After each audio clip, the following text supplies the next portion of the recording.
মানবে না ভাই কারো কথা আল্লাহ রসুল ছাড়া। আল কোরআন ও হাদিস নিয়ে হইবে যখন খাড়া, মানবে না ভাই কারো কথা আল্লাহ রসুল ছাড়া। একমাত্র ওহী দিয়ে, একমাত্র ওহী দিয়ে করবে সমাধান। তাওহীদি এক ঝান্ডা নিয়ে আসলো নওজোয়ান, তাওহীদি এক ঝান্ডা নিয়ে আসলো নওজোয়ান। শোনো রে বিদাতিরা, শোনো রে বিদাতিরা, থাকো হে সাবধান। তাওহীদি এক ঝান্ডা নিয়ে আসলো নওজোয়ান, তাওহীদি এক ঝান্ডা নিয়ে আসলো নওজোয়ান। গোলাপ জল ছিটাও কেন মৃত্যু কবর পাড়ে, পয়সা কড়ি চাউল দিয়ে কি লাভ হবে তাতে।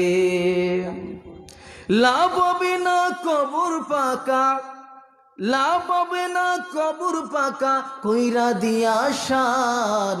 তাওহীদি এক ঝান্ডা নিয়ে আসলো নওজোয়ান, তাওহীদি এক ঝান্ডা নিয়ে আসলো নওজোয়ান। শোনো রে বিদাতিরা, শোনো রে বিদাতিরা, থাকো হে সাবধান।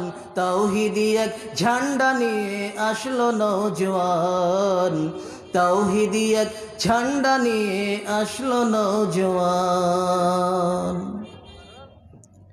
উপস্থিত আজকের জলসার সুযোগ্য সভাপতি মহাশয়, মঞ্চে উপবিষ্ট ওলামায়ে কেরাম, বিভিন্ন গ্রাম থেকে ছুটে আসা শ্রোতৃমণ্ডলী, প্রাণপ্রিয় তরুণ ভাই সকল, সামনে লুকায়িত পদ্মার আড়ালের মা বোনেরা, প্রশংসা সে মহান সত্তার শানে নিয়োজিত, যার অশেষ রহমতের বা দৌলতে আজকে মজলিসে একত্রিত হয়ে বসার, কোরআনের এবং হাদিসের অমীয় বাণী শোনার এই মনিব আমাদের এক সুবর্ণ সুযোগ দান করেছেন। সেই মনিবের দরবারে কৃতজ্ঞতা জ্ঞাপন করি, আলহামদুলিল্লাহ। তারপরে সর্বশ্রেষ্ঠ রসুল, যার 23 বছরের বিপ্লবী জিন্দগিতে আরব আচ্ছন্ন জাতিকে আলোর দিশা দিতে এসেছিলেন, সেই মহামানব জনাবে মুহাম্মদুর রাসূলুল্লাহ সাল্লাল্লাহু আলাইহি সাল্লাম, তার প্রতি অগণন দরুদ বিবর্ষিত হোক। আল্লাহুম্মা সাল্লি আলাইহি, আল্লাহুম্মা বারিক আলাইহি। আজকের আলোচ্য বিষয় শিশুদের লালন পালনে পিতামাতা ও সমাজের ভূমিকা। এ বিষয়ে সংক্ষিপ্ত আলোচনা করব ইনশাআল্লাহ তাআলা আজিজ। আলোচনার প্রারম্ভে কিছু কথা না বললেই নয়। রাসূল সাল্লাল্লাহু আলাইহি সাল্লামের আদত, তিনি কোনো কথা বললে কোনো মানুষ দাঁড়িয়ে বক্তৃতা শুনবে, এই পরিস্থিতি আল্লাহ রসুলের যুগে ছিল না। আল্লাহ অর্ডার করেছেন পবিত্র কোরআন সূরা মুজাদিলা 58 নম্বর সূরার 11 নম্বর আয়াতে আল্লাহ তাআলা বলছেন, যখন তোমাদেরকে কোথাও বসে যাওয়ার জন্য, মজলিস ছেড়ে দেওয়ার জন্য যখন বলা হয়, ফাফসাহু ইয়াফসাহুল্লাহু লাকুম, তখন তোমরা ওই জায়গাকে প্রশস্ত করে দাও। যদি জায়গাকে প্রশস্ত করে দাও, আল্লাহ তোমার জান্নাতে জায়গা বাড়িয়ে দিবেন। এটা কোরআনের কথা। উদ্দেশ্যবিহীন পৃথিবীতে একজন ব্যক্তি পৃথিবীতে বাস করে, তার নাম হচ্ছে পাগল। পৃথিবীতে যার উদ্দেশ্য নাই, সে পাগল ছাড়া আর কিছু হতে পারে না। পাগল আপনার এখান থেকে হাঁটতে শুরু করবে, সে কাগজ কুড়াবে, পথহারার মতো যেখানে সেখানে চলে যাবে, তার কোনো অস্তিত্ব থাকে না, তাই সে পাগল। মাঝিবিহীন নৌকা, তার কোনো কুল কিনারা থাকে না, যেদিকে ঢেউ যেদিকে স্রোত যায় সেদিকে নৌকা চলে যায়, কারণ তার কোনো উদ্দেশ্য নাই, তার কোনো মাঝি নেই। উদ্দেশ্যবিহীন কোনো কাজ করার চেষ্টা করবেন না। প্রত্যেকটা জিনিসের একটা করে আদত, শিষ্টাচার, বিহেভিয়ার রয়েছে। ঠিক ইসলামের আদত হচ্ছে, অভ্যাস হচ্ছে, শিষ্টাচার হচ্ছে, মানুষ যখন কোরআন এবং হাদিসের কথা শুনবে খুবই চুপটি মেরে নীরব হয়ে কথাগুলোকে শোনার। এর অর্থ এটা নয় যে বক্তার কণ্ঠ সুর কেমন, জুব্বাটা কতখানি, দাড়ি কি মাপের, তার টুপির ধরন কিরকম, সুরটা কেমন আছে, এ মানুষ যতই ওয়াজ শুনুক না কেন এর হেদায়েতের বাতি তার আত্মার মধ্যে পাবে না। এ দেহের মধ্যে মানুষের দুইটা জিনিসের লড়াই চলে, একটার নাম হচ্ছে আত্মা আর একটার নাম হচ্ছে দেহ। আমি যদি বলি ভাই আপনারা আমাকে বলেন এই মোবাইলটা কার, উত্তর আসবে আমার। আপনারা আমাকে দেখতে পাচ্ছেন, হ্যাঁ না বলেন তো ভাই? আপনারা আমাকে দেখতে পাচ্ছেন? সবাই সবাই দেখতে পাচ্ছেন? আর আমি বলছি যে আপনারা আমাকে দেখতে পাচ্ছেন না। আপনাদের সকলের ধারণা যে আমাকে আপনারা দেখতে পাচ্ছেন, আমি আমাকে দেখতে পাই না। আমি যদি বলি মোবাইল কার, তো আমার। আমি যদি বলি আমার হাতটা কার ভাই, বলছে আমার। আমি যদি বলি আমার ঠ্যাংটা, পাটা কার, বলছে আমার। কানটা কার, আমার। নাকটা কার, আমার। মুখটা কার, আমার। আমি কে? আমি যে আমার আমার করছি, আমি জিনিসটা কে? ওই আমিটার নাম হচ্ছে আত্মা। এই দুনিয়াতে মানুষ আলু, পটল, ঝিঙ্গা এগুলো খেয়ে দেহকে সুঠাম করে, রক্ত বৃদ্ধি হয়, মানুষের ওজন বৃদ্ধি হয়, মানুষের পটাশিয়াম, ক্যালসিয়াম যত কিছুই আছে না কেন, এই আমাদের নিচ থেকে খাদ্য খেয়ে, ভাত, তরকারি, সবজি এগুলো খেয়ে আমাদের রক্ত, মাংস, শরীর গঠিত হয়। কিন্তু এই আত্মার খাবার পৃথিবীর কোনো খাবার খায় না। এই খাবার খায় আসমানিক খাদ্য। আলা বিযিক্রিল্লাহি তাতমাইন্নুল কুলুব। আল্লাহ বলছেন যে আমার জিকিরে কোনো ব্যক্তি যদি আল্লাহর জিকির করে তাহলে আত্মার খাদ্য গ্রহণ হয়। প্রিয় ভাই সকল, এই জন্য যুবক ভাইরা যারা আছেন, বিনীত অনুরোধ আপনারা একটু মনোযোগ ধরে হলেও আপনারা একটু শোনার চেষ্টা করবেন। আপনারা বলেন এই মজলিসে আসার আল্লাহ রসুল ফজিলত কেমন বলেছেন? তাবরানি আওসাত খুলবেন, মোজামুল কবির প্রথম খণ্ড হাদিস নম্বর 1676, সহি মুসলিম প্রথম খণ্ড হাদিস নম্বর 2699।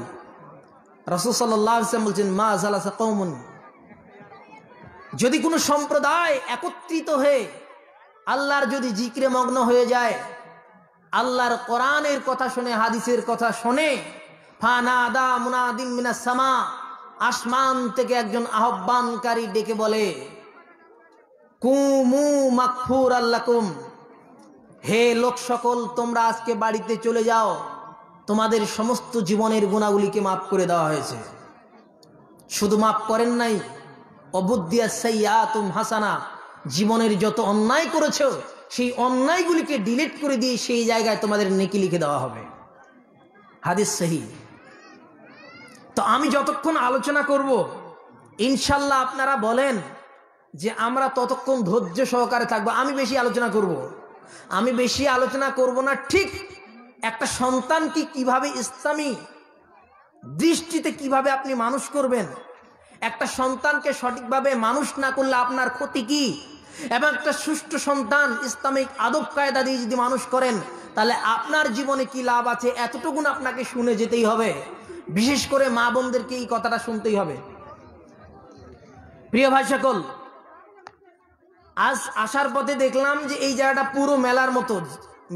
ওই জায়গাটা যত জন লোক ওখানে আছে, এখানে অতটা লোক নেই।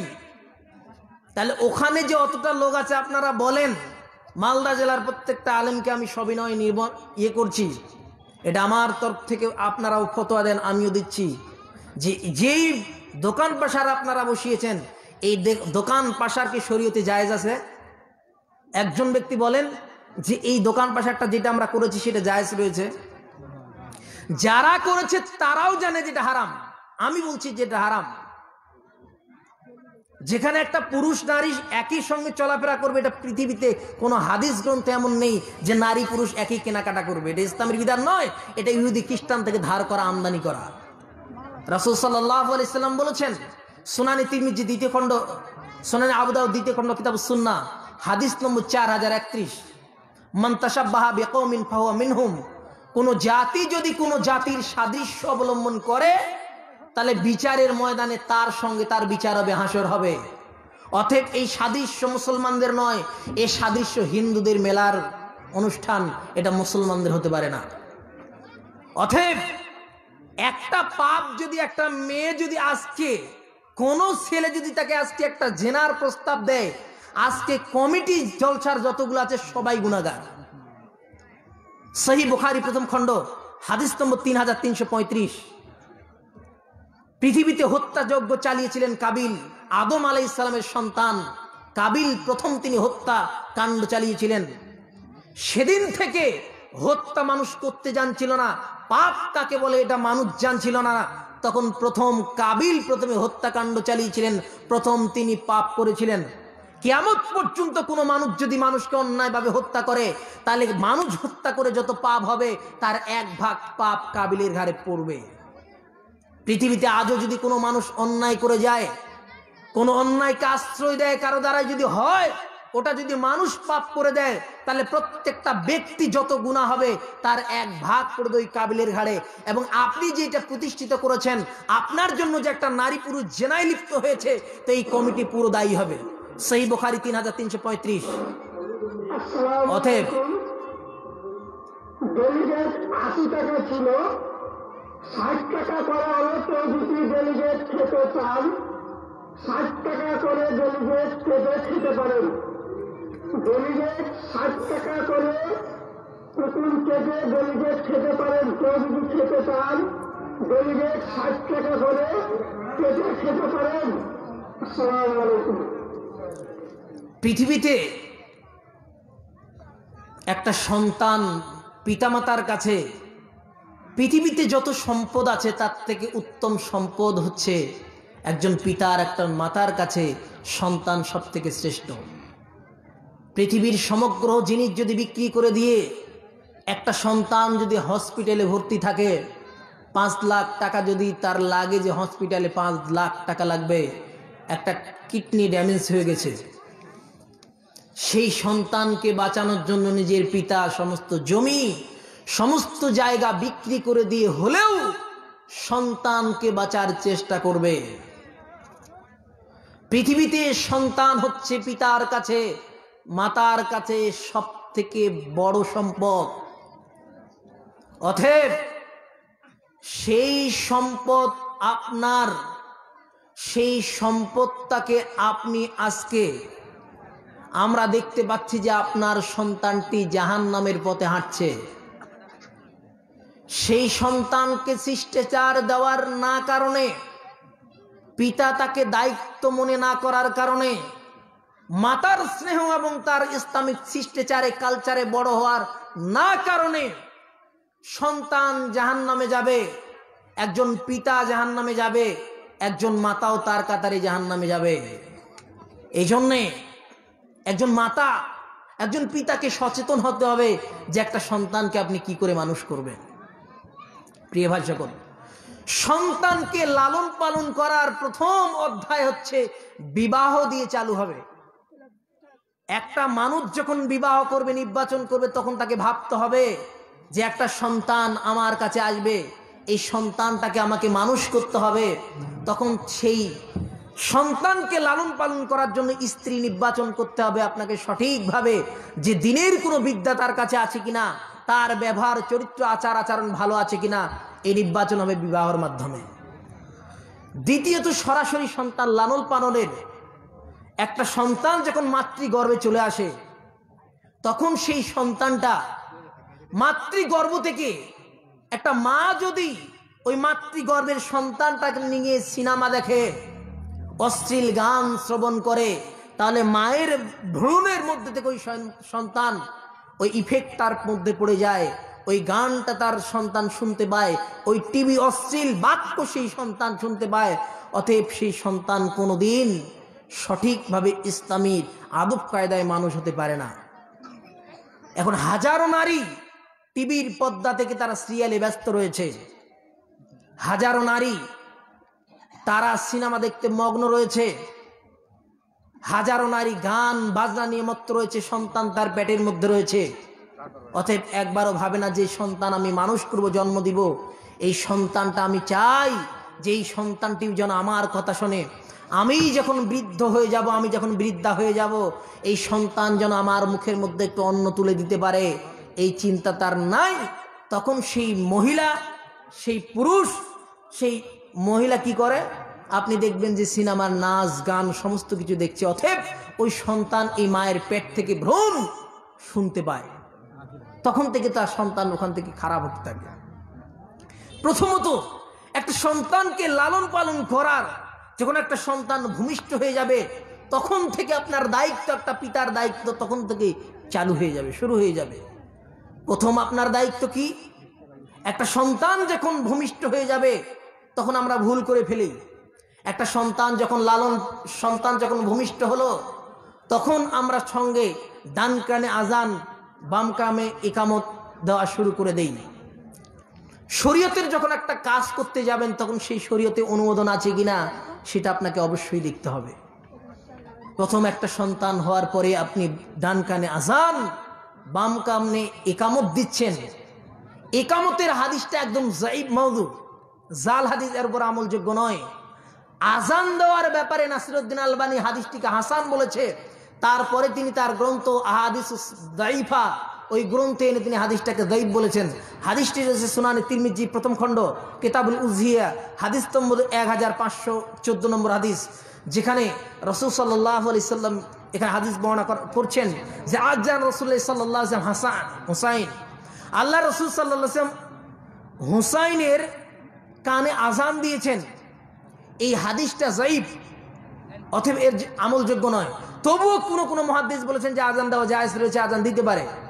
একটা সন্তান যখন আপনার ভূমিষ্ঠ হবে তার মধ্যে 7ম দিনে একটা আকিকা আপনাকে করতে হবে, এটা পিতার প্রতি জিম্মেদার, জরুরি জিম্মেদার। এবার আপনি শোনেন যে পিতার প্রতি যখন জরুরি জিম্মেদার হয়ে গেল তখন আমরা কি করি, একটা ডেলিভারি, যখন একটা স্ত্রী যখন প্রেগনেন্ট থাকে তখন আমরা চিন্তা ভাবনা করি যে প্রেগনেন্টটার কি অবস্থা হবে, ডেলিভারি নর্মাল হবে কিনা, এই জন্য টাকা আমরা রেখে দেই। কিন্তু একটা সন্তান যে আপনার ভূমিষ্ঠ হবে, যে আকিকা করতে হবে, এই ভুরুক্ষেও আপনার নেই। যখন একটা সন্তান জন্মগ্রহণ করলো তখন আপনি মৌলবীর কাছে গিয়ে বললেন 7 দিনে আকিকা করা যায় কিনা, 21 দিনে করা যাবে কিনা, 14 দিনে করা যায় কিনা, গরু দিয়ে আপনার আকিকা হয় কিনা, ইত্যাদি প্রশ্ন আপনাকে করে দিবে। অতএব 7 দিনে আপনাকে আকিকা করতে হবে, এটা রাসূল সাল্লাল্লাহু আলাইহি ওয়াসাল্লাম সুন্নাহ। সুনানে আবু দাউদ 2য় খণ্ড হাদিস নম্বর 2837। এবং এই সন্তানটার নাম আপনাকে রেখে দিতে হবে। নামের বেলায় আমরা ভুল করে দেই, একটা নামের প্রভাব থাকে সন্তানের প্রতি। সন্তানকে আপনি সঠিক নাম যদি নির্বাচন না করেন, কিয়ামতের দিন ওই নাম ধরে সন্তানকে ডাকবে। কিন্তু দুর্ভাগ্য বিষয় হচ্ছে আমাদের সন্তানের নামগুলো রাখে নানা, চাচা, যারা শরীয়তের সম্পর্কে কোনো জ্ঞান রাখে না তারা নামগুলো রাখে। ঝন্টু, বন্টু, যত নাম আছে এগুলো ইসলামের তো একটাও নাম নয়।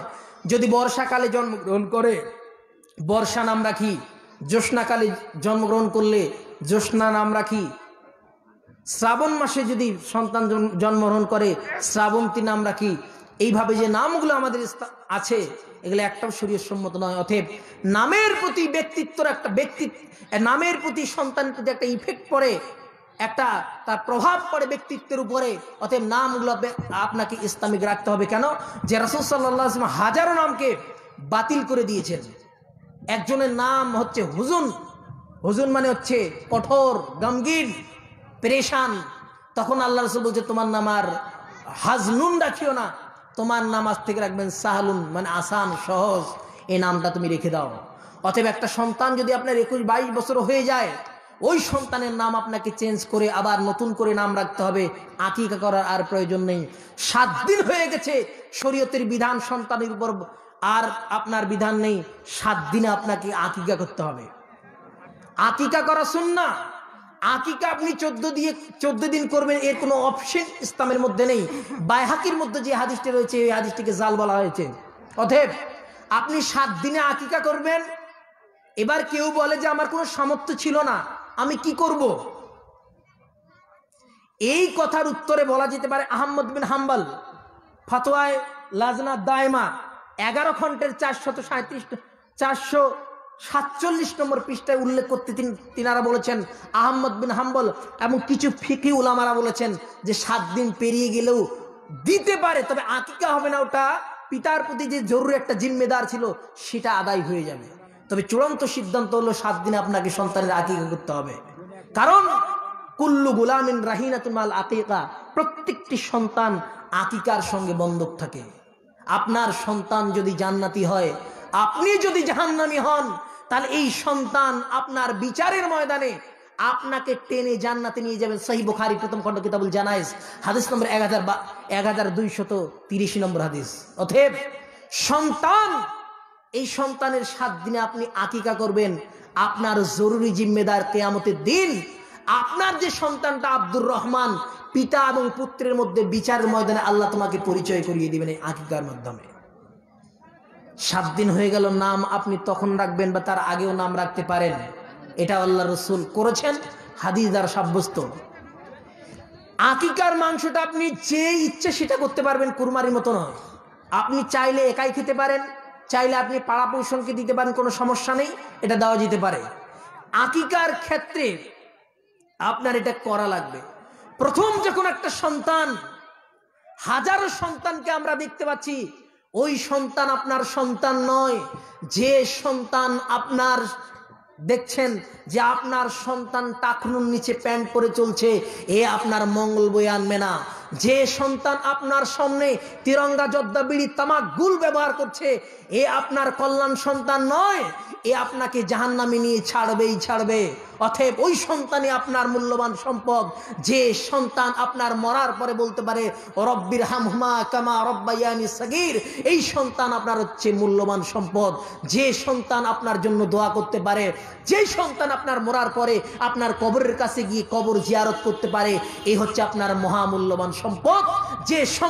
যে সন্তানকে আপনি রেখে গেলেন, সেই সন্তান যদি আপনি মরার পরে সে যদি আপনার ধন সম্পত্তি নিয়ে ব্যতিব্যস্ত রয়ে যায়, যেই সন্তান আপনার মরার পরে আপনার ধন সম্পদকে ছিনিয়ে নেওয়ার চেষ্টা করে, যে সন্তান আপনার মরার পরে আপনার নামাজ বন্দী পড়তে জানে না, যে সন্তান আপনার জানাজার নামাজ পড়তে গিয়ে আপনার সন্তানটা ফাঁকি দিয়েছে। হাজারো যুবককে দেখা যায় পিতা মারা গেছে, জানাজার নামাজটা পড়তে গেছে, জানাজার নামাজের দোয়া ওই সন্তান জানে না। আপনার সব থেকে বেশি দোয়া ইম্পর্টেন্ট, সব থেকে দোয়া কাজে লাগে সন্তানের দোয়া। পিতা মাতার জন্য যদি কোনো সন্তান দোয়া করে, বরহক কবরে তার কবর থেকে নিয়ে ইসরাফিল আলাইহিস সালাম যতদিন পর্যন্ত সিংহায় ফুৎকার না দিচ্ছেন, ততদিন পর্যন্ত কবরে শুয়ে শুয়ে ওই ব্যক্তির নেকি পাবেন। সহিহ মুসলিম প্রথম খণ্ড হাদিস নম্বর 1631 আল্লাহ রাসূল বলছেন যে মানুষ যখন ইজা মাতাল ইনসান ইনকাতা আনহু আমালহু, যখন মানুষ ইন্তেকাল করে, মানুষ যখন মারা যায়, পৃথিবীর সমস্ত আমল তার বন্ধ হয়ে যায়। 3টা আমল তার চালু থাকে। তার 1 নম্বর হচ্ছে কোনো ব্যক্তি যদি দুনিয়াতে দান সাদকা করে, মাদ্রাসা মসজিদ করে যদি কোনো ব্যক্তি চলে যেতে পারে, আল্লাহর কসম কবর থেকে নিয়ে ইসরাফিল আলাইহিস সালাম যতদিন পর্যন্ত সিংহায় ফুৎকার না দিচ্ছেন, তার অ্যামাউন্টে, তার অ্যাকাউন্ট বইতে নেকি লিখতেই থাকবেন। তার মানেটা হচ্ছে, অঙ্কটা আপনি বুঝুন, আপনি জান্নাত পাবেন, আপনার পার্সেন্টেজ বাকি আছে 95% আপনি নাম্বার পেয়েছেন, আপনি নেকি করেছেন 5 নম্বর। আপনি যদি 5% করতে পারেন তা আপনি জান্নাতে ঢুকতে পারবেন। আপনি মরার পর দেখছেন যে আপনার 5% ঘাটতি রয়েছে। এই 5%টা যদি আপনি যাকাত, আপনি যদি দান করে যেতে পারতেন, আর আপনার সন্তান যদি আপনার জন্য দোয়া করত, আওয়ালাদিন সালেহ ইয়াদউ লাহু, কোন পিতামাতার জন্য যদি নেক সন্তান দোয়া করে, ওই দোয়ার বা দৌলতে তার পিতা তার মাতা কবরে শুয়ে শুয়ে কিয়ামত পর্যন্ত নেকি পাবে। তার মানে 95 ভাগ যে তার নেকি ছিল, 5 ভাগ তার যে গুনাহ ছিল, ওই 5 ভাগকে পূরণ করে দিতে পারে আপনার নেক সন্তানের দোয়া। আপনি জান্নাতে যেতে পারবেন। প্রথম স্তরে আপনার যখন সন্তান 6 বছর 7 বছর গড়িয়ে যাচ্ছে, আপনি একটু ধ্যান দিয়ে শুনুন, আপনি কিছু পাবেন ইনশাআল্লাহ। প্রত্যেকটা মাতা পিতার জরুরি জিম্মেদার এই ওয়াজ শোনার। আমি আপনাকে কিসসা কাহিনী শোনাবো না, আমি আপনাকে এমন ঘটনা শোনাবো না যে আপনার হৃদয় গলিয়ে দিলাম, অথচ কোরআনের মধ্যেও নেই, হাদিসের মধ্যেও নেই। রাসূল সাল্লাল্লাহু আলাইহি সাল্লাম বলেছেন, এমন তোমাদের বক্তার আবির্ভাব ঘটবে, ইউহাদ্দিসুনাল কাযিব, তারা মিথ্যা কথা তোমাদের মাঝে বলবে, মিথ্যা হাদিস তোমাদেরকে পরিবেশন করবে, তারা তোমাদেরকে হাসাবে, নিজেও হাসবে। তারা হচ্ছে ওয়াইলুল্লাহুম ওয়াইলুল্লাহুম, তারাই হচ্ছে দুর্ভাগ্য, তারাই হচ্ছে জাহান্নামী। সুনানে আবু দাউদ 2য় খণ্ড হাদিস নম্বর 4990। অতএব কিসসা কাহিনী আপনাকে শোনাবো না, যেটা শোনাবো আপনার ব্রেনে, আপনার মস্তিষ্কে জাগরণ করতে এসেছি। আপনাকে কাদার জন্য আমি আসিনি, আপনাকে পরকালমুখী করতে এসেছি। আপনাকে কিসসা কাহিনী শুনে আপনার চোখের পানি বইয়ে দিব, এটা দায়িত্ব আমার নয়। অতএব শুনে রাখুন, আলেম উলামা ওয়াজ করছে, কিন্তু আপনি দেখতে হবে ওয়াজ করলেই নয়, সুর সঙ্গীত আপনার শোনার জন্য নয়। সুর সঙ্গীত শোনার জন্য কুমার শানুকে নিয়ে আসেন, সুর সঙ্গীত শোনার জন্য নেহা কাক্কাকে নিয়ে আসেন, ও সুর সঙ্গীত দিতে পারবে। ইসলামের নামে সুর সঙ্গীত চলবে না। পৃথিবীতে ভারত একটা এমন দেশ, ভারত বাঙালিরা একটা এমন মানুষ, যে বাঙালি বক্তারাই সুর করে কণ্ঠ দিয়ে বক্তৃতা দেয়। পৃথিবীর এত 258টা দেশে কোনো ব্যক্তিকে সুর করে বক্তৃতা দেয়নি। যদি হয় তা আমাকে ভিডিও ক্লিপ দেখান যে ওই বক্তা সুর করে বক্তৃতা দিচ্ছে। আমি বলিনি যে সুর করে বক্তৃতা দিয়ে হারাম, এই কথা আমি বলতে চাইনি। আমি বলতে চাচ্ছি, আপনি সুর করে একটা কথা আপনি 5 মিনিট ধরে বললেন, আর আমি 5 মিনিটে আপনি 100টা কথা শুনিয়ে দিব, হাদিস সম্মত কথা। সহিহ মুসলিম 1ম খণ্ড মুকাদ্দমা হাদিস নম্বর 5, রাসূল সাল্লাল্লাহু আলাইহি ওয়াসাল্লাম বলছেন যে আমার উম্মতের মধ্যে এমন কতগুলো লোকের আবির্ভাব ঘটবে, তারা মানুষের কাছে হাদিস পেশ করবে, কিন্তু ওই হাদিস তুমি কোনোদিন শোনোনি, তোমার বাপ দাদা 14 গোষ্ঠী শোনেনি, তোমাকেও গুমরা করবে, সেই ব্যক্তি গুমরা হবে। রাসূল সাল্লাল্লাহু আলাইহি ওয়াসাল্লাম বলেছেন, শুনুন, আমার ব্যাপারে যদি একটু বাড়িয়ে চাড়িয়ে একটু বলার, মিথ্যা বলার চেষ্টা করো, তোমার থাকার জায়গা জাহান্নাম। সহিহ মুসলিম 1ম খণ্ড মুকাদ্দমা হাদিস নম্বর 7, কাফা বিল মারি কাযিবান আইয়ুহাদ্দিসা বিকুল্লি মা সামিয়া। শোনো, মানুষের মিথ্যুক হওয়ার জন্য এতটুকু যথেষ্ট, যে কোনো ব্যক্তি, এমন ব্যক্তি কোনো কথা শুনলো আর ওই শোনা কথাকে ডেলিভারি করে দিল, এর মতো মিথ্যুক পৃথিবীতে আর নেই। সাবধান, রসুলের যেই কথা আপনি যেভাবে জানেন সেভাবে আপনাকে প্রচার করতে হবে। এ ব্যতীত আপনি বিন্দু পরিমাণ, সরষার রতি পরিমাণ আপনি আপনার নিজের ভাতা প্রবেশ করতে পারবেন না। সহিহ বুখারী 1ম খণ্ড হাদিস নম্বর 3461, রাসূল সাল্লাল্লাহু আলাইহি ওয়াসাল্লাম বলেন, বাল্লিগু আন্নি ওয়ালায়া, আমার যদি একটা কথা তোমরা জেনে থাকো, ওই কথা তোমাদেরকে পৌঁছিয়ে দিতে হবে। আমাদের বক্তৃতা হচ্ছে কি, মুফতি না হলে ফতোয়া দেওয়া যায় না, এই কথা আপনারা শোনেননি? মুফতি না হলে ফতোয়া দেওয়া যায় না, চূড়ান্ত মিথ্যা কথা। রসুল বলেছেন, বাল্লিগু আন্নি ওয়ালায়া, আমার একটা কথাও যদি কোনো ব্যক্তি জেনে থাকে, ওটাকে পৌঁছিয়ে দাও। বলেছে আলেম, বলেছে মাস্টার, কারো কথা বলা হয়নি, বলেছেন বাল্লিগু আন্নি ওয়ালায়া, আমার একটা কথা জানা থাকলেও সেটা পৌঁছিয়ে দাও। শুনুন, আজকে যে ওয়াজটা আপনি শুনে যাবেন, এই হাদিসটা আপনার অন্য কোনো ভাইকে জানিয়ে দেন যে এইভাবে মাওলানা সাহেব বলে গেছে। কেন? আল্লাহ তাআলা বলছেন পবিত্র কোরআন সূরা মায়েদা 5 নম্বর সূরা 67 নম্বর আয়াতে আল্লাহ তাআলা বলছেন, ইয়া আইয়ুহার রাসূল বাল্লিগ মা উনজিলা ইলাই, হে নবী, তোমার পক্ষ থেকে, বাল্লিগ মা উনজিলা ইলাই মির রাব্বিক, তোমার প্রতিপালকের পক্ষ থেকে যা অবতীর্ণ হয়েছে তার তাবলীগ করো, পৌঁছিয়ে দাও। এখানে বলা হয়নি আলেম বলবে, বলা হয়নি মাস্টার বলবে, পৃথিবীতে যাদের বিবেক রয়েছে প্রত্যেকটা ব্যক্তিকে এই দায়িত্ব দিয়েছে আল্লাহ রসুল, আমার কোনো কথা থাকলে সেটাকে জানিয়ে দাও। শুনুন, রাসূল সাল্লাল্লাহু আলাইহি সাল্লাম তিনি আরো বলেন, শোনো, আমার কথা বলবে, কিন্তু আমার কথা যদি বলতে গিয়ে কথাটা যদি আমার না হয়, ওটা যদি কোনো ব্যক্তির কথা হয়, তাহলে শুনে রেখো, মান কাযাবা আলাইয়া মুতাআম্মিদান ফালিয়াতাবাওয়া মাকাদাহু মিনান নার। কোনো ব্যক্তি যদি আমার নামে কোনো কথা চালিয়ে দেয়, ওই কথা যদি আমার না হয়, তার থাকার জায়গা হচ্ছে জাহান্নাম। অতএব আপনাকে কথাটা শুনতে হবে, শুনে মানতে হবে, মানুষের কাছে আপনাকে পৌঁছিয়ে দিতে হবে। রাসূল সাল্লাল্লাহু আলাইহি সাল্লাম বলছেন, মান রাআ মিনকুম মুনকারান ফালিয়ুগাইয়িরু বিয়াদিহি, তোমাদের মধ্যে যদি কোনো ব্যক্তি অন্যায় কোনো কাজ দেখে, হাত দ্বারা প্রতিহত করবে। না হলে সে জবান দ্বারা মুখ দ্বারা প্রতিহত করবে, না হলে ঘৃণা করবে। সহিহ মুসলিম প্রথম খণ্ড কিতাবুল ঈমান হাদিস নম্বর 49। এখন আসেন, একটা সন্তান যখন 6 বছর বয়স হয়ে গেল, আপনার সন্তানটাকে আপনি বাল্যপাটে দিয়ে ধরিয়ে দিলেন, আপনার সন্তানটাকে আপনি বললেন হাট্টিমা টিম টিম তারা মাঠে পাড়ে ডিম। কি হলো এটা? কি সন্তানটা শিখেছে, কি আপনি শিখালেন? অথচ প্রথম যখন একটা সন্তান ভূমিষ্ঠ হবে তখন একটা পিতার দায়িত্ব, একটা মাতার দায়িত্ব। আব্বু শোনো, বলো লা ইলাহা ইল্লাল্লাহ, আল্লাহ ব্যতীত কোনো স্রষ্টা, কোনো মাবুদ নেই, এই শিক্ষা দান করো। পবিত্র কোরআন সূরা মুহাম্মদ 47 নম্বর সূরার 19 নম্বর আয়াত, ফাআলাম আন্নাহু লা ইলাহা ইল্লাল্লাহ। ওই শিক্ষা জ্ঞান লাভ করো যে শিক্ষা এটাই বলে যে আল্লাহ ব্যতীত কোনো ইলাহ নেই। ওই শিক্ষা তোমরা জ্ঞান লাভ করো, ইলার পরিচয় নাও। ইলা কাকে বলে? আর তুমি তো তোমার সন্তানকে তুমি কি শিখাবে? তোমার মধ্যে তো ইলার ধারণা নেই, তোমার স্ত্রীর মধ্যে তো ইলার ধারণা নেই, তার মধ্যে তো ইলা খুঁজে পাওয়া যায় না, তাহলে তোমার সন্তানটাকে কিভাবে ইলা শিখাবে? 100% হাজারো আলেম রয়েছে যারা ইলা সম্পর্কে ধারণা নেই। আপনার সন্তানটাকে ইলা সম্পর্কে ধারণা দিন। ইলা কাকে বলে? গরম পানি থাকলে দিবেন। ইলা সম্পর্কে আপনার সন্তানটাকে ধারণা দিতে হবে। ইলা কি? ইলা হচ্ছে সেই স্রষ্টা, ইলা হচ্ছে সেই স্রষ্টা।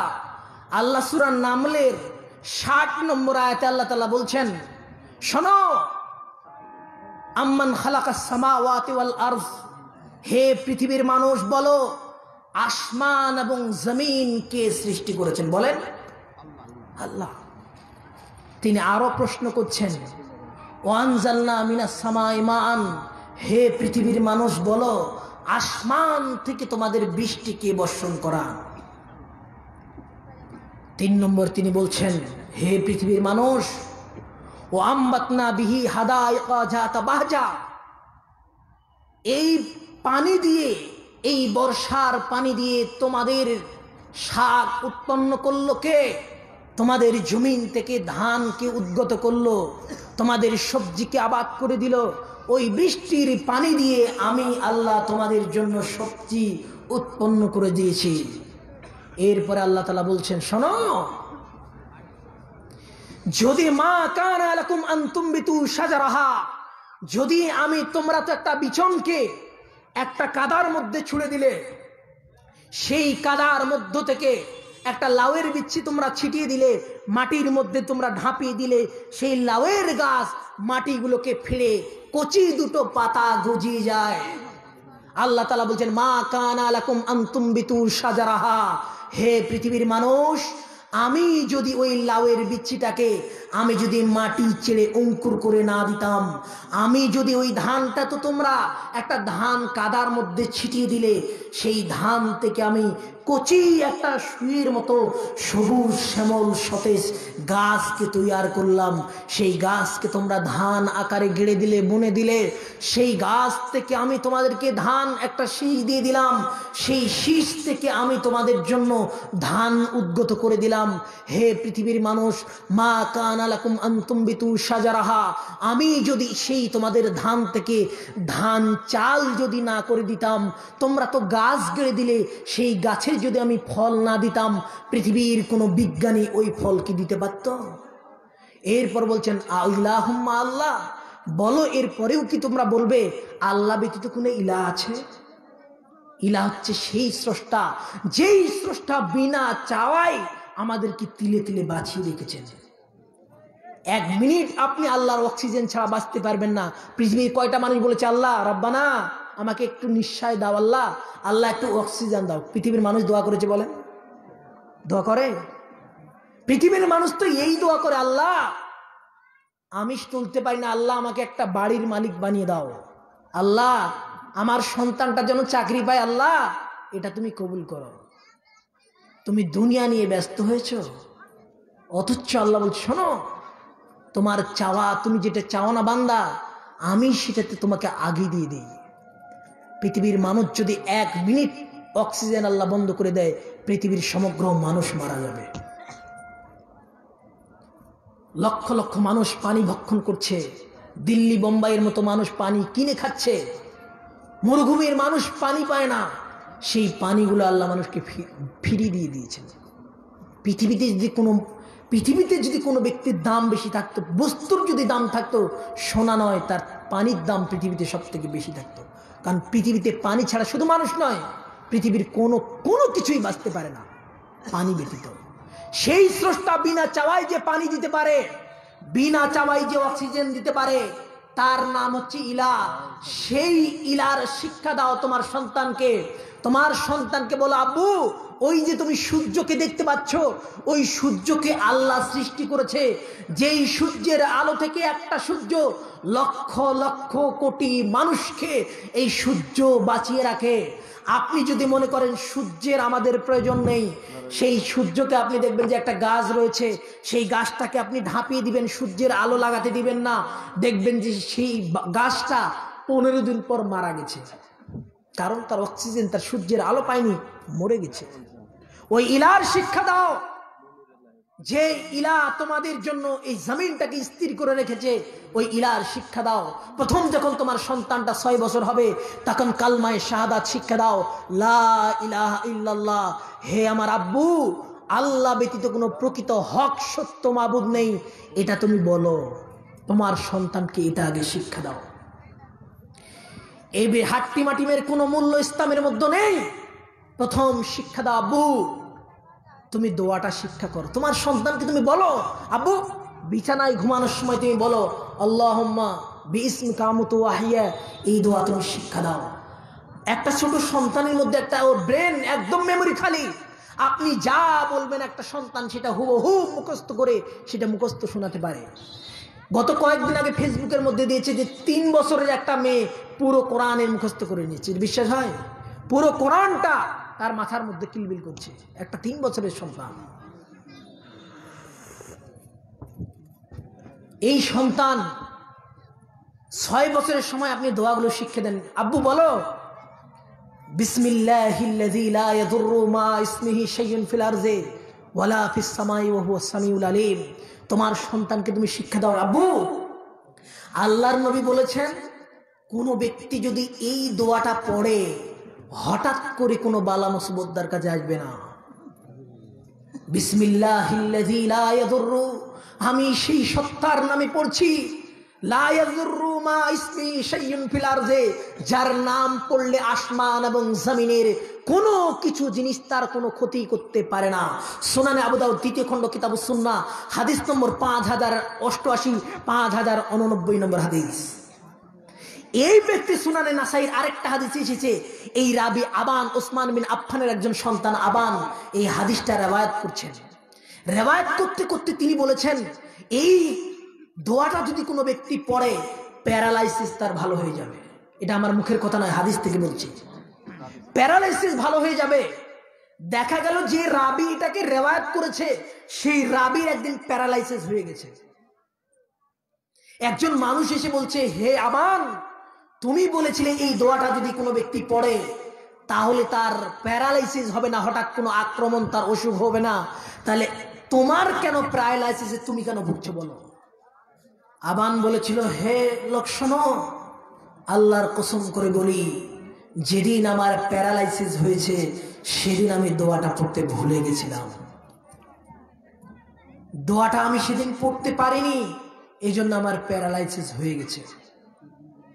এই দোয়ার এত পাওয়ার, বিসমিল্লাহিল্লাযী লা ইয়াদুররু মা ইসমিহি শাইউন ফিল আরদি ওয়ালা ফিস সামাই ওয়া হুয়াস সামিউল আলিম। এটা যদি কোনো ব্যক্তি সকালবেলা 3 বার পড়ে, আল্লাহর কসম হঠাৎ করে তার কোনো বালা মুসিবত আসবে না। তোমার সন্তানকে তুমি বলো, আব্বু এই দোয়াটা তুমি মুখস্থ করো, দেখবে যে 3 দিন 4 দিনের মাথায় সন্তান মুখস্থ করে ফেলেছে। সুবহানাল্লাহ। এরপর আপনি বলুন, আব্বু শোনো, তুমি যখন উজু করবে, উজু করার পরে তুমি বলবে, আশহাদু আল্লা ইলাহা ইল্লাল্লাহু ওয়াহদাহু লা শারীকা লাহু ওয়া আশহাদু আন্না মুহাম্মাদান আবদুহু ওয়া রাসূলুহু। আব্বু তুমি যদি এই দোয়াটা পাঠ করতে পারো, জান্নাতের 8টা দরজা খুলে যাবে, যেদিক থেকে ইচ্ছা আব্বু তুমি সেদিক থেকে জান্নাতে প্রবেশ করতে পারবে। মুখস্থ আছে সবারই দোয়াটা? কোন ব্যক্তি যদি ওযুর শেষে এই দোয়াটা পড়ে, কালমায়ে শাহাদাত, তাহলে জান্নাতের 8টা দরজা খুলে যাবে। শুনুন, পৃথিবীতে কোনো এমন আমল নেই, পৃথিবীতে নামাজ পৃথিবীর সবথেকে উৎকৃষ্ট ইবাদত, সেই নামাজের ব্যাপারে আল্লাহ রাসূল বলেনি কোনো ব্যক্তি যদি নামাজ পড়ে তাহলে জান্নাতের 8টা দরজা খুলে যাবে, এই কথা বলেনি। আল্লাহ রাসূল বলেনি পৃথিবীতে সবথেকে একটা ব্যতিক্রম ইবাদতের নাম হচ্ছে রোজা, সিয়াম। এই রোজাও যদি কোনো ব্যক্তি রাখে তাহলে এর মর্যাদা পাবে না যতটুকু মর্যাদা পাবে কোনো ব্যক্তি যদি ওযুর শেষে কালমায়ে শাহাদাত পাঠ করে নেয়। আল্লাহর কসম, জান্নাতের 8টা দরজা খুলে যায়, যেদিক থেকে ইচ্ছা সেদিক থেকে প্রবেশ করতে পারে। সুনানে তিরমিজি প্রথম খণ্ড কিতাবুত তাহারাত হাদিস নম্বর 55। অতএব আপনার সন্তানকে দোয়া শিক্ষা দিন। দ্বিতীয় নম্বর, আপনার সন্তান যখন 7 বছর হয়ে গেল, আপনার সন্তানের প্রথম দায়িত্ব হচ্ছে আব্বু চলো মসজিদে চলো। তুমি যদি মসজিদে যাওয়ার কথা একবার না বলো, আল্লাহর কসম, হে পিতারা, তোমরা যারা পিতা হয়েছে, তোমরা যারা সন্তানের পিতা, তোমরা কান খুলে শুনে রেখো।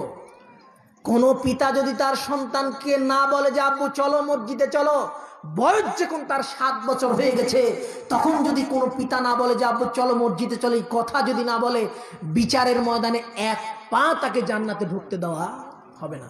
আমি বানিয়ে বলছি, সহিহ মুসলিম দ্বিতীয় খণ্ড কিতাবুল ইমারা হাদিস নম্বর 1829, রাসূল সাল্লাল্লাহু আলাইহি ওয়াসাল্লাম বলছেন, আলা কুল্লুকুম রাঈন ওয়া কুল্লুকুম মাসউলুন আন রায়াতিহি। হে অভিভাবক শুনে রেখো, হে অভিভাবক তোমরা শুনে রেখো, বিচারের ময়দানে আলা কুল্লুকুম রাঈন, তোমরা হচ্ছে প্রত্যেকটা বাড়ির একজন করে সদস্য। বিচারের ময়দানে তোমাদেরকে কাঠ ঘোড়ায় দাঁড়িয়ে বলা হবে তোমার পরিবার সম্পর্কে তুমি হিসাব দাও। একজন মাকে বলতে হবে আব্বু চলো তোমার আব্বুর সঙ্গে নামাজ পড়তে যাও, মসজিদে যাও। এই কথা যদি তার না মা বলে, আল্লাহ রাসূল বলছেন ওই মহিলা হচ্ছে তার বাড়ির কর্ত্রী। ওই মহিলা যদি তার সন্তানকে না বলে যে নামাজ পড়তে যাও, এই কথা যদি না বলে, তাহলে কিয়ামতের ময়দানে ওই মহিলা কোনোদিন জান্নাতে যেতে পারবে না। সহিহ মুসলিম দ্বিতীয় খণ্ড হাদিস নম্বর 1829। অতএব আপনার সন্তানকে বলতে হবে আব্বু চলো, হাত ধরে নিয়ে যেতে হবে। অনেক মসজিদে আমরা দেখতে পাই যে মসজিদে যদি কোনো সন্তানকে নিয়ে যাওয়া হয়, তখন মানুষেরা বিরক্ত বোধ করে, এই এটাকে কেন আনলো? সালামটা না ফিরা মাত্র বলবে, এই এত নোংরা, তুই এত শয়তান, কার ছেলে এটা? না, আপনার সন্তান যদি নামাজের মুসাল্লার আগ দিয়ে হোক, পিছন দিয়ে হোক, সামনে দিয়ে হোক, ঘাড়ে চড়ে, সবকিছু যদি করে, নামাজের বিন্দু পরিমাণ ক্ষতি হবে না। রাসূল সাল্লাল্লাহু আলাইহি ওয়াসাল্লাম হাসান হুসাইনকে কোলে করে রুকুতে যাওয়ার সময় সেই সন্তানকে নামিয়ে দিচ্ছে নামাজ অবস্থায়। আপনি আপনার সন্তানকে মসজিদে নিয়ে যান, মসজিদে নিয়ে যাওয়ার অভ্যাস করুন। আল্লাহ রাসূল বলছেন, মুরু আওলাদাকুম বিসসালাহ ওহুম আবনাউ সাব'i সিনিন। তোমার সন্তানের যখন বয়স 7 বছর হয়ে যাবে, হে পিতার বাপ শোনো, হে সন্তানের পিতা তোমরা শুনে রেখো, মুরু আওলাদাকুম বিসসালাহ, তোমাদের সন্তানকে তোমরা যখন 7 বছর বয়স হয়েছে তখন বলো আব্বু চলো নামাজ পড়তে চলো। যখন 10 বছর হয়ে যাবে তারপরেও যদি নামাজের মধ্যে না যায়, তাহলে পিটিয়ে পিটিয়ে পিটিয়ে তাকে প্রহার করে মসজিদে নিয়ে যেতে হবে। ওয়াদরিবুহুম আলাইহা ওহুম 10 সিনিন, বয়স যখন তার 10 বছর হয়ে যাবে, পিটিয়ে তাকে মসজিদে নিয়ে যেতে হবে। যদি না যায় বলতে হবে আব্বু শোনো, তুমি যদি আজকে নামাজ পড়তে না যাও তাহলে তোমার ভাত আমি বন্ধ করে দিলাম। এর নাম হচ্ছে সজাগ পিতা। পিতা এর নাম নয় যে আপু নামাজ পড়তে গেলে না, আপু না তুমি কেন যাচ্ছ না, এটা নয়, গরম হতে হবে। আল্লাহ রাসূল বলছেন মুআজ শোনো, মুআজকে আল্লাহ রাসূল 10টা ওসিয়ত করেছিলেন। মিশকাতুল মাসাবি প্রথম খণ্ড কিতাবুল ঈমান হাদিস নম্বর 61। আল্লাহ রাসূল 10টা ওসিয়ত করেছিলেন মুআজকে। তার 10ম নম্বর হচ্ছে মুআজ শোনো, তোমার পরিবারের পক্ষ থেকে তোমার লাঠিকে উঠিয়ে রেখিও না। তোমার প্রয়োজন হলে শরীয়তের বিধানের জন্য তোমার স্ত্রীকে প্রহার করবে, তোমার সন্তানকেও প্রহার করতে পারো। অতএব তোমাকে কঠোর হতে হবে, বলতে হবে শোনো, তুমি যদি আজকে নামাজ পড়তে না যাও তোমার ভাত আমি বন্ধ করে দিব, তুমি ভাত আর দিতে পারবে না। তোমার স্ত্রীকেও বলতে পারবে ও যদি বাড়িতে আসে তার ভাত বন্ধ করে দাও, দেখবে তোমার সন্তান এমনিতেই নামাজ পড়তে যাবে। একটা শিশু মানে কাদার মতো, সেই শিশুটাকে কাদা মানে সেটা দিয়ে আপনি ইট বানাতে পারেন, সেটা দিয়ে আপনি পুতুল বানাতে পারেন, কাদা আপনি যেমন ইচ্ছা তেমন বানাতে পারেন। সেই ইট যখন সেই কাদাটা ইট হয়ে যাবে, হাজারো যদি পানিতে ডুবিয়ে দেন ওই ইট আর কোনোদিন কাদায় পরিণত হবে না। অতএব শুনে রেখো, তোমার সন্তান যখন 20 বছর হয়ে যাবে, 30 বছর হয়ে যাবে, তখন তুমি বলছো যে আব্বু তুমি নামাজ কেন পড়ছো না, ওই সন্তানকে আর কোনোদিন নামাজ পড়তে যায়? কোনোদিন সম্ভব না। তুমি যদি জান্নাতি পিতা হতে পারো, তুমি যদি চাও যে না আমার সন্তানটাও আমার জানাজার পড়ার, আপনার কি এমন আছেন যে জানাজার নামাজ পড়তে গেছে আপনার সন্তান আপনাকে যে দোয়া করবে?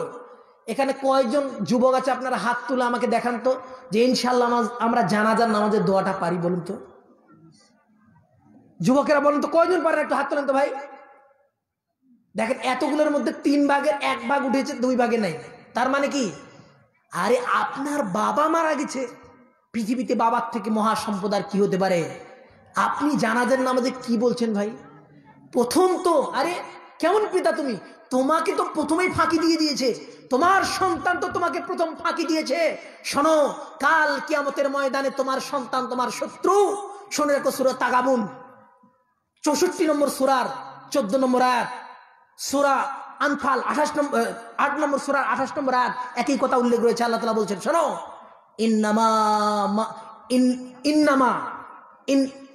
ইন্নাল মাল ওয়াল বানুন ফিতনা, ইন্নামা আমওয়ালুকুম ওয়া আওলাদুকুম ফিতনা। হে মানুষ শোনো, ইন্না ঘুরবে মুসাব্বাবিল ফিল, আবার মাটাকে তাগিদ করার জন্য মায়ে নাফিয়া নিয়ে এসেছে, মায়ে কাফা নিয়ে এসেছে। শোনো, ইন্নামা, শুনে রেখো হে পৃথিবীর মানুষ, পৃথিবীর 2টা জিনিস তোমাদের ধ্বংসের বস্তু, এই 2টা জিনিস তোমাকে ধ্বংস করে ছাড়বে। এক, তোমার মাল, আওলাদুকুম তোমাদের সন্তান। তোমাদের মাল, তোমাদের সন্তান তোমাদের চিরশত্রু। এটা আমি নয়, কোরআনের কথা। সূরা তাগাবুন 14 নম্বর 15 নম্বর আয়াতটা খুলবেন। আল্লাহ বলছে, নিঃসন্দেহে তোমার সন্তান, তোমার স্ত্রী, তোমার শত্রু, আদুউকুম ফাহযুরু, তোমরা তাদের থেকে সতর্ক হয়ে যাও। তোমার সন্তানটাকে কেজি স্কুলে নিয়ে গেলে তোমার সন্তানটাকে 10 কিলোমিটার নিয়ে যেতে হয়, আবার নিয়ে আসতে হয়। তোমার সন্তানটাকে 10টার দিকে আগে দিতে গেলে তোমার সন্তানকে ওখানে দিতে গিয়ে 12টা বেজে গেল, 1টার সময় হয়ে গেল, তোমার সন্তানের জন্য তুমি নামাজটা পড়তে পারলে না। তুমি তোমার সন্তানকে ইরাদা করেছো আমার ছেলেকে আমি ডাক্তার করব, তোমার মুখে পেশাব করে দিবে তোমার সন্তান। শুনে রেখো, যদিও আমার ভাষা খারাপ হচ্ছে মাফ করবেন, এই সন্তানে ডাক্তার ডিগ্রি করেছে, তোমার মতো বাদিয়া সোসাইটিকে বলবে না যে তোমাকে শুইতে দিবে একটা খড়ের বিছানায়। তোমার ওই সন্তান ডাক্তার ডিগ্রি করে, তোমার কি সন্তান ওরকম মেয়ে নেবে না? তোমার ওই সন্তান এমবিবিএস ডাক্তারের মেয়ে খুঁজবে।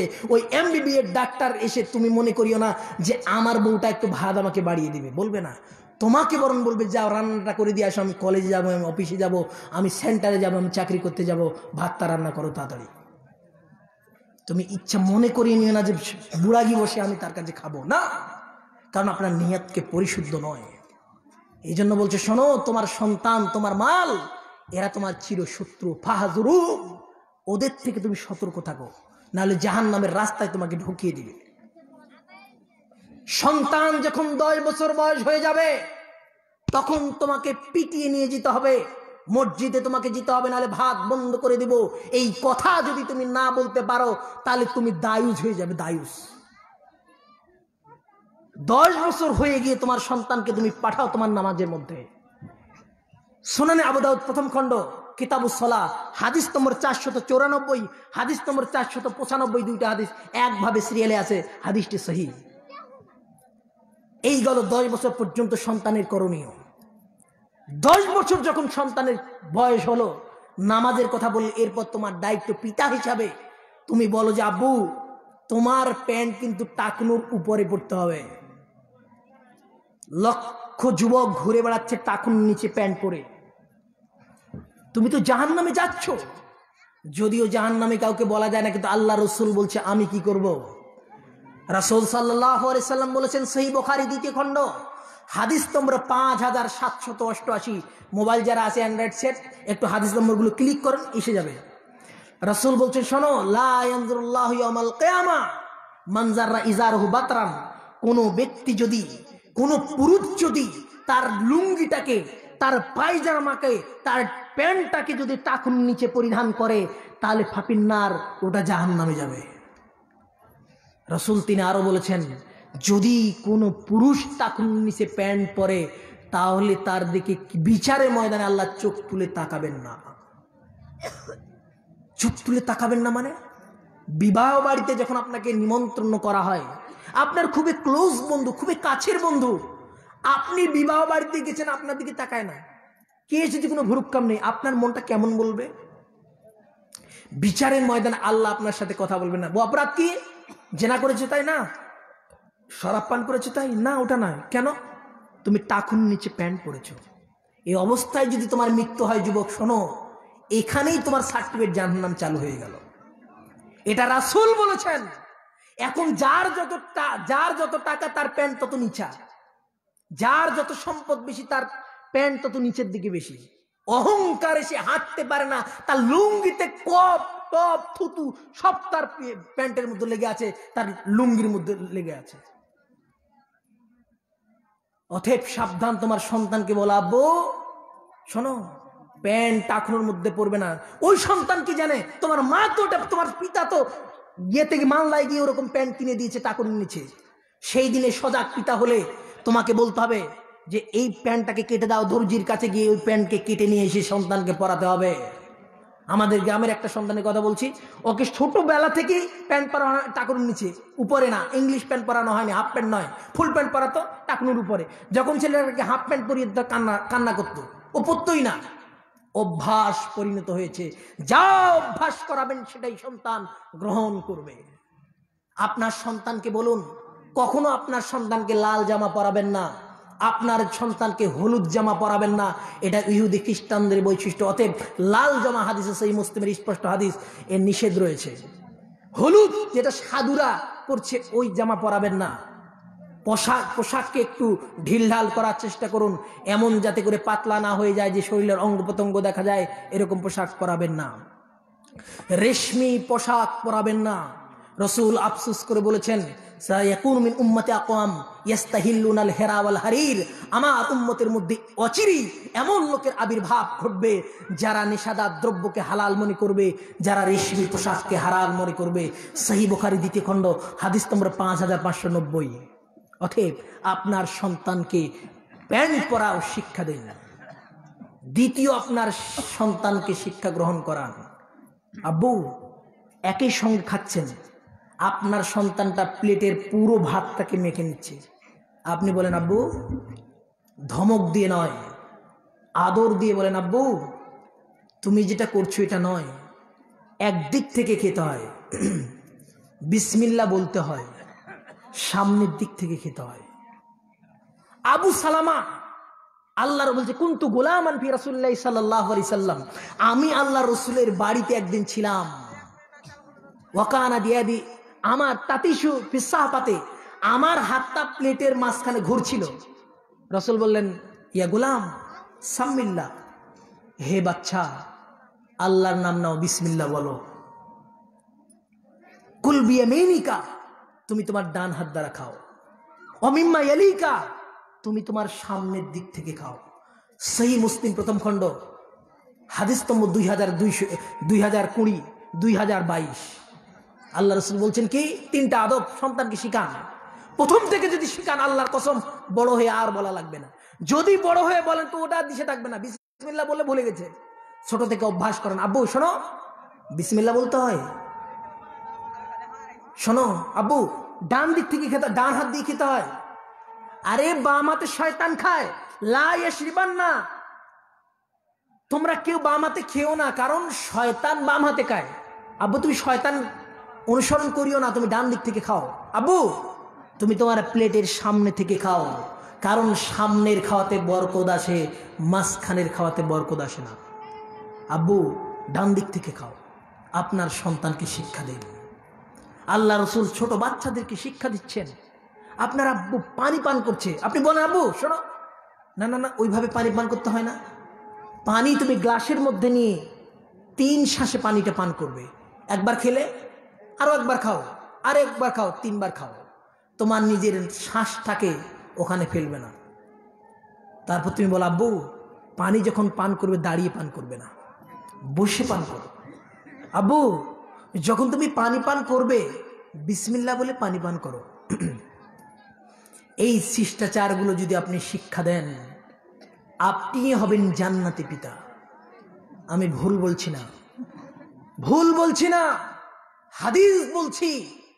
যে সন্তান যদি এমন সন্তান মারা যায়, কোন সন্তান যদি এইভাবে মারা যায়, আল্লাহর কসম, সুনানে তিরমিজি খুলবেন প্রথম খণ্ডের 1021 নম্বর হাদিস, যেখানে একজন সন্তান যদি মারা যায় আর ফেরেশতারা ওই সন্তানের রূহকে কবজ করে নিয়ে যায়, তখন আল্লাহ জিজ্ঞেস করেন, হে আমার ফেরেশতা মণ্ডলী শোনো, ওই সন্তান যে মারা গেছে তার পিতা কি আচরণ করেছে? তখন বলে, হে আমার প্রভু, তার আব্বু তোমার প্রশংসা করেছে, বলেছে ইন্না লিল্লাহি ওয়া ইন্না ইলাইহি রাজিউন, এই দোয়া পড়েছে। তখন আল্লাহ রাসূল বলবেন যে যাও তাদের জন্য জান্নাতে একটা ঘর নির্মাণ করো। সুবহানাল্লাহ। এরপর বলছেন আর এবং তার নাম রেখে দাও বাইতুল হামদ, এবং তার নাম রেখো বাইতুল হামদ। সুনানে তিরমিজির 1021 নম্বর হাদিস। এই সন্তানকে শিক্ষা দিন, না হলে এই সন্তান তোমার বীজ হবে। আল্লাহ তাআলা বলছেন পবিত্র কোরআন সূরা তাহরিম 66 নম্বর সূরা 6 নম্বর আয়াতে আল্লাহ তাআলা বলছেন, ইয়া আইয়ুহাল্লাযীনা আমানু, হে ঈমানদারগণ, কু আনফুসাকুম ওয়া আহলিকুম নারা, তোমরা নিজে বাঁচো, তোমাদের আহাল পরিবার পরিজনকে তোমরা এই জাহান্নামের আগুন থেকে বাঁচাও। এই শিক্ষা দেওয়ার পরে তোমার সন্তানকে তুমি শিক্ষা দেবে। এবার শিক্ষা চালু হয়ে গেল তোমার রবের সম্পর্কে ধারণা দাও। কি ধারণা দিবে? তোমার সন্তানকে তুমি শিখাও, এই কোরআন সাক্ষ্য দিচ্ছে। পবিত্র কোরআন খুলবেন, সূরা লুকমান খুলবেন, 31 নম্বর সূরার 13 নম্বর আয়াতটা খুলবেন। ছোট্ট বাচ্চাকে লোকমান হাকিম তার সন্তানকে বলছে, আব্বু এটা যদি কোনো পিতা শিষ্টাচার শিক্ষা দেয়, আল্লাহর কসম, ওই সন্তানও জান্নাতে যাবে, এই মা বাবাও জান্নাতে যাবে। মা পিতা সন্তানের জন্য, একজন পিতা জাহান্নামে যাবে, শিষ্টাচার ভালো করে না দিলে জাহান্নামে যাবে। শিষ্টাচার শিক্ষা দিন। কিভাবে শিক্ষা দিবেন? লোকমান হাকিম তার সন্তানকে বলছেন, শোনো আব্বু, লা তুশরিক বিল্লাহ ইন্নাশ শিরকা লা যুলমুন আযীম। হে আমার প্রিয়তম সন্তান, হে আব্বু, হে কলিজার টুকরা, শোনো, লা তুশরিক বিল্লাহ, আল্লাহর সঙ্গে বিন্দু পরিমাণ শিরক করবে না। কেন? ইন্নাশ শিরকা লা যুলমুন আযীম, কারণ শিরক হচ্ছে পৃথিবীর সবথেকে মহা অন্যায় অত্যাচার। শিরক আমরা জানি না, শিরক কাকে বলে এটা আমরা বুঝতে পারি না।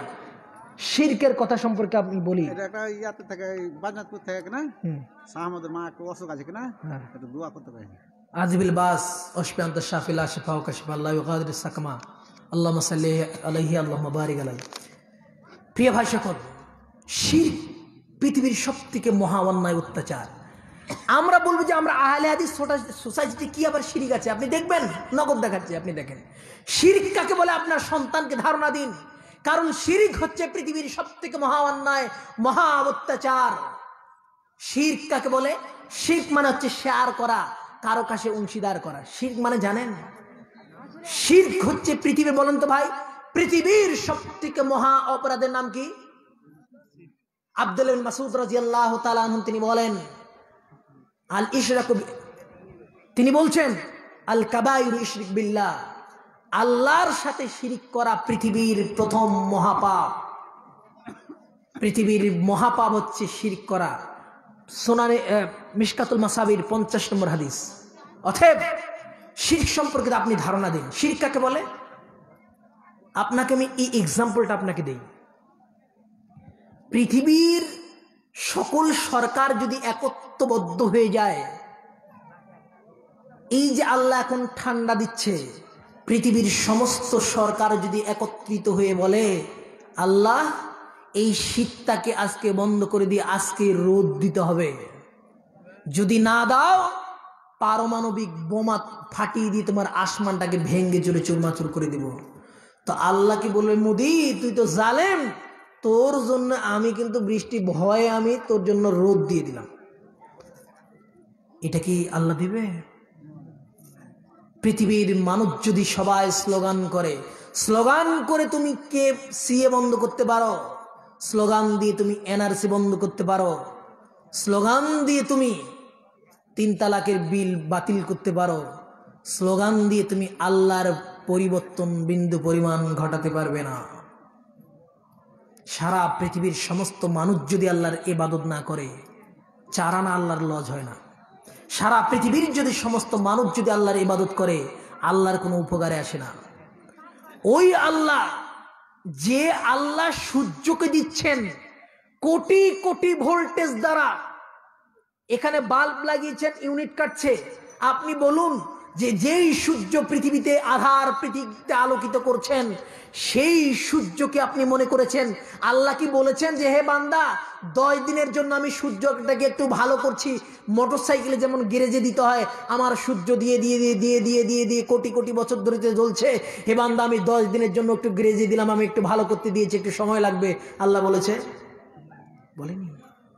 আল্লাহ জানেন যে যদি একদিন রোদ না হয় তাহলে পৃথিবীর মানুষ বাঁচতে পারে না, সেই সূর্য দিয়ে মানুষকে জীবনকে তিলে তিলে বাঁচাচ্ছেন। প্রিয় ভাই সকল, এখন আপনার প্রশ্ন হতে পারে, আমি নামাজ রোজা কিছু পড়ি না, সলিমউদ্দিন করিমউদ্দিন নামাজ পড়ে, রোজা করে, হজ জাকাত করে, আর আমার টাকা তো অভাব নাই, আমি ভালো খেতে পাচ্ছি, ভালো পড়তে পাচ্ছি, কিন্তু ও নামাজ পড়ে কোড়া ফেলিয়ে দিয়েছে, ওর কি উন্নতি হয়েছে? অনেক প্রশ্ন করেছেন না আপনি? এই প্রশ্ন আপনার ব্যথা কেন? আল্লাহ কোরআনে বলছেন, ওয়াকুলিল হাক্কু মির রাব্বিকুম ফামান শাআ ফালইউমিন ওয়া মান শাআ ফালইয়াকফুর। হে পৃথিবীর মানুষ, শুনে রেখো, যদি তোমাদের মনে এসে যায় তাহলে তোমরা আল্লাহর প্রতি ঈমান নিয়ে আসো, আর যদি তোমরা চাও যে আমরা সারা পৃথিবীর মানুষ অন্যায় করে আমরা কুফরি করব, তো তোমরা এটাও করতে পারো, চাইলে তোমরা ঈমান নিয়ে আসতে পারো, আর চাইলে তোমরা কুফরি করতে পারো, এটা তোমাদের জন্য আমি স্বাধীনতা রেখে দিয়েছি। আপনি এখন প্রশ্ন করতে পারেন, আমার জমিতে 50 মণ, আমার জমিতে 30 মণ ধান হচ্ছে, আমি আল্লাহর ইবাদত করি না, তবু আমার আল্লাহ টাকা দিচ্ছে, ধন দিচ্ছে কেন? আল্লাহর উত্তরে বলছেন, শোনো, এই কথা ভুল, তোমাদের জন্য আমি অমুসলিম বলেন, হিন্দু বলেন, এখানে খ্রিস্টান বলেন, পৃথিবীর সমস্ত ধর্মের লোককে আমি এই সূর্যের আলো, একটা হিন্দু ভক্ষণ করছে, একটা সূর্যের আলো একজন মুসলিম পাচ্ছে, সারা পৃথিবীর মানুষকে আমি এই সূর্যের আলো দিয়ে আমি তিলে তিলে বাঁচিয়ে রেখেছি। আমি তার ভুঁইয়ের মধ্যে ধান দিয়েছি, তোমার ক্যারের মধ্যেও ধান দিয়েছি, আমি তাকে কোটিপতি করেছি, মুসলমানদেরকেও কোটিপতি করেছি। তার মানে দাঁড়াচ্ছে এই পৃথিবীতে আমি প্রত্যেকটি মানুষকে আমি পরীক্ষার জন্য পাঠিয়েছি। তার অর্থ এটা নয় যে যে ব্যক্তি আল্লাহর ইবাদত করলো তাকে আমি এই দুনিয়াতে সুখ দিব, শান্তি দিব, এটা বরং নয়, বরং আমি প্রত্যেকটি মানুষকে আমি বাক স্বাধীনতা দিয়েছি। তুমি যদি চাও তো ঈমান আনতে পারো, আর তুমি যদি চাও তো তুমি কুফরি করতে পারো। এর জন্য আমি দুনিয়াতে কোনো ব্যক্তিকে সাজা দিব না, কোনো ব্যক্তিকে আল্লাহ সাজা দিবেন না। কেন? কারণটা হচ্ছে এটা পরীক্ষার জায়গা। তুমি শোনো, তোমার লাখ টাকাও যদি হয়ে থাকে, আর একজন ব্যক্তি যদি নামাজ পড়ে, তুমি পড়ো না, কিন্তু তার পরিবারের মধ্যে শান্তি রয়েছে, তোমার পরিবারের মধ্যে কোনো শান্তি নেই। অতএব শিরকের কথা তুমি ভাবো যে সেই স্রষ্টা যে আলো দিয়ে বাতাস দিয়ে সমস্ত মানুষকে দিতে পারছেন, সূর্য দিচ্ছেন, না চাবাতে দিচ্ছেন, অক্সিজেন দিচ্ছেন, পানি দিচ্ছেন, সেই স্রষ্টাকে চিনতে বলছেন। তো ওই আল্লাহ যা দিতে পারেন মানুষ কি সেটা দিতে পারেন? আমি যদি একটা মানুষকে গিয়ে বলি, খাজা বাবা, পীর বাবা কি গিয়ে বলি যে একটু আমার জন্য একটু সন্তান দেন তো, এমন মানুষ আছে না যে পীর বাবার কাছে সিন্নি নিয়ে যায়? দেখেছেন? আরে কুকুরের 6-7টা করে বাচ্চা হয়। কোন ফার্মাসি, কোন পীর বাবার কাছে কুকুর গিয়ে বলেছে যে আমাকে 6টা বাচ্চা দিতে হবে, একটু বলেন, দোয়া করে দেন? কুকুরের প্রয়োজন হয় না, মানুষের প্রয়োজন হয়। পীর বাবার কাছে তুমি বলছো সন্তান দাও, এটা শিরক। আর এর ক্ষমতা আল্লাহ। সূরা শুআরা 49-50 নম্বর আয়াতটা পড়েন। ইয়াহাবু লিমান ইয়াশাউ ইনাসাও ওয়া ইয়াহাবু লিমান ইয়াশাউ যুকুরা। হে পৃথিবীর মানুষ, আমি যাকে ইচ্ছা করি তাকে আমি ছেলে সন্তান দান করি, আর আমি যাকে চাই আমি তাকে মেয়ে সন্তান দান করি, আর আমি যাকে চাই তাকে আমি মেয়েও দেই ছেলেও দেই, আর আমি যাকে চাই না তাকে আমি ছেলেও দেই না মেয়েও দেই না, আমি কিছু দেই না, আমি তাকে বাঞ্জা করে রেখে দেই। পৃথিবীতে অশান্তি নেই। আর স্ত্রীর বাচ্চা হয় না এই জন্য তালাক পর্যন্ত দিয়েছে, শুনেছেন? স্ত্রীর বাচ্চা হয় না এই জন্য তাকে মারধর করে। এটা আপনি আল্লাহর কোরআনের উপর আঘাত করেছেন। কোরআন বলছে যাকে আমি ইচ্ছা সন্তান দেই, যাকে আমি চাই আমি তাকে দেই না। তোমার পীর বাবার কাছে গেছো, পীর বাবা কি সন্তান দিতে পারবে? এটা শিরক, মস্ত বড় শিরক। এবার শিরকটা অত্যাচার কেন? কেন অত্যাচার আপনাকে আমি বলছি। বিদেশে অনেক ভাই খাটতে যায় না, সৌদি আরবে অনেক ভাই গেছে, সেই সৌদি আরবের একজন ব্যক্তি তার স্ত্রীকে রেখে গেছে, তার সন্তানকে রেখে গেছে। সন্তানকে রেখে যাওয়ার পরে টাকা পাঠায়, কষ্টের পর কষ্ট করে তার পিতা কামায় টাকা, নাইট ডিউটি করে তার স্ত্রীকে ফোন কিনে দিয়েছে, টাকা ব্যালেন্স ঢুকিয়ে দেয়, অ্যাকাউন্টে লাখ লাখ টাকা পাঠিয়ে দিচ্ছে। তার সন্তান যদি এবার তাকে পিতা আব্বু বলে না ডেকে আব্দুল করিম একটা পাড়ার লোককে বলে আব্বু, আর তার পিতাকে যদি না ডাকে, আপনাকে কেমন লাগবে? আরেকটা উদাহরণ দেন। আমার প্রিয় ঘনিষ্ঠ বন্ধু আমার স্ত্রী জানে যে আমার বন্ধুর সঙ্গে আমার একদম খুবই বন্ধুত্ব। আমার বন্ধু যদি 1 লাখ টাকা চায় তো আমি ম্যানেজ করে দিতে পারি, যা চাই আমি তাই দিব। আমার স্ত্রী 500 টাকা হারিয়ে ফেলেছে, আমি বলছি আমি এটা যে মাফ করে দিলাম তোমাকে, কারণ 500 টাকা এর কি মূল্য আছে? একদিন নাকের ফুল হারিয়ে গেছে, এটা হতে পারে, হারিয়ে গেছে, কোনো সমস্যা নেই। কিন্তু আমার স্ত্রী যদি একদিন বলে যে শোনো, তুমি কলকাতায় যেদিন গিয়েছিলে না, তোমার বন্ধু আব্দুল সাত্তার আমার কাছে এসেছিল, খুব আবদার করেছি, আমি রাজি হইনি, তারপরে রাজি হয়েছি, একদিন আমার কাছে থেকেছিল, আমার কাছে এক রাত্রি সে একত্রিত আমরা ছিলাম। বলুন, পৃথিবীর কোনো মানুষ বিবেক যদি নষ্ট না হয়ে যায়, ওই স্বামী কি তার স্ত্রীকে মেনে নিতে পারবে? পারবে? পারবে না। আল্লাহ বলছে, আরে যে সূর্যের আলো আমি দিচ্ছি, মাতৃগর্ভে একটা সন্তান থাকছে, সেই সন্তানের খাদ্য আমি জুগিয়েছি, অক্সিজেন আমি দিচ্ছি,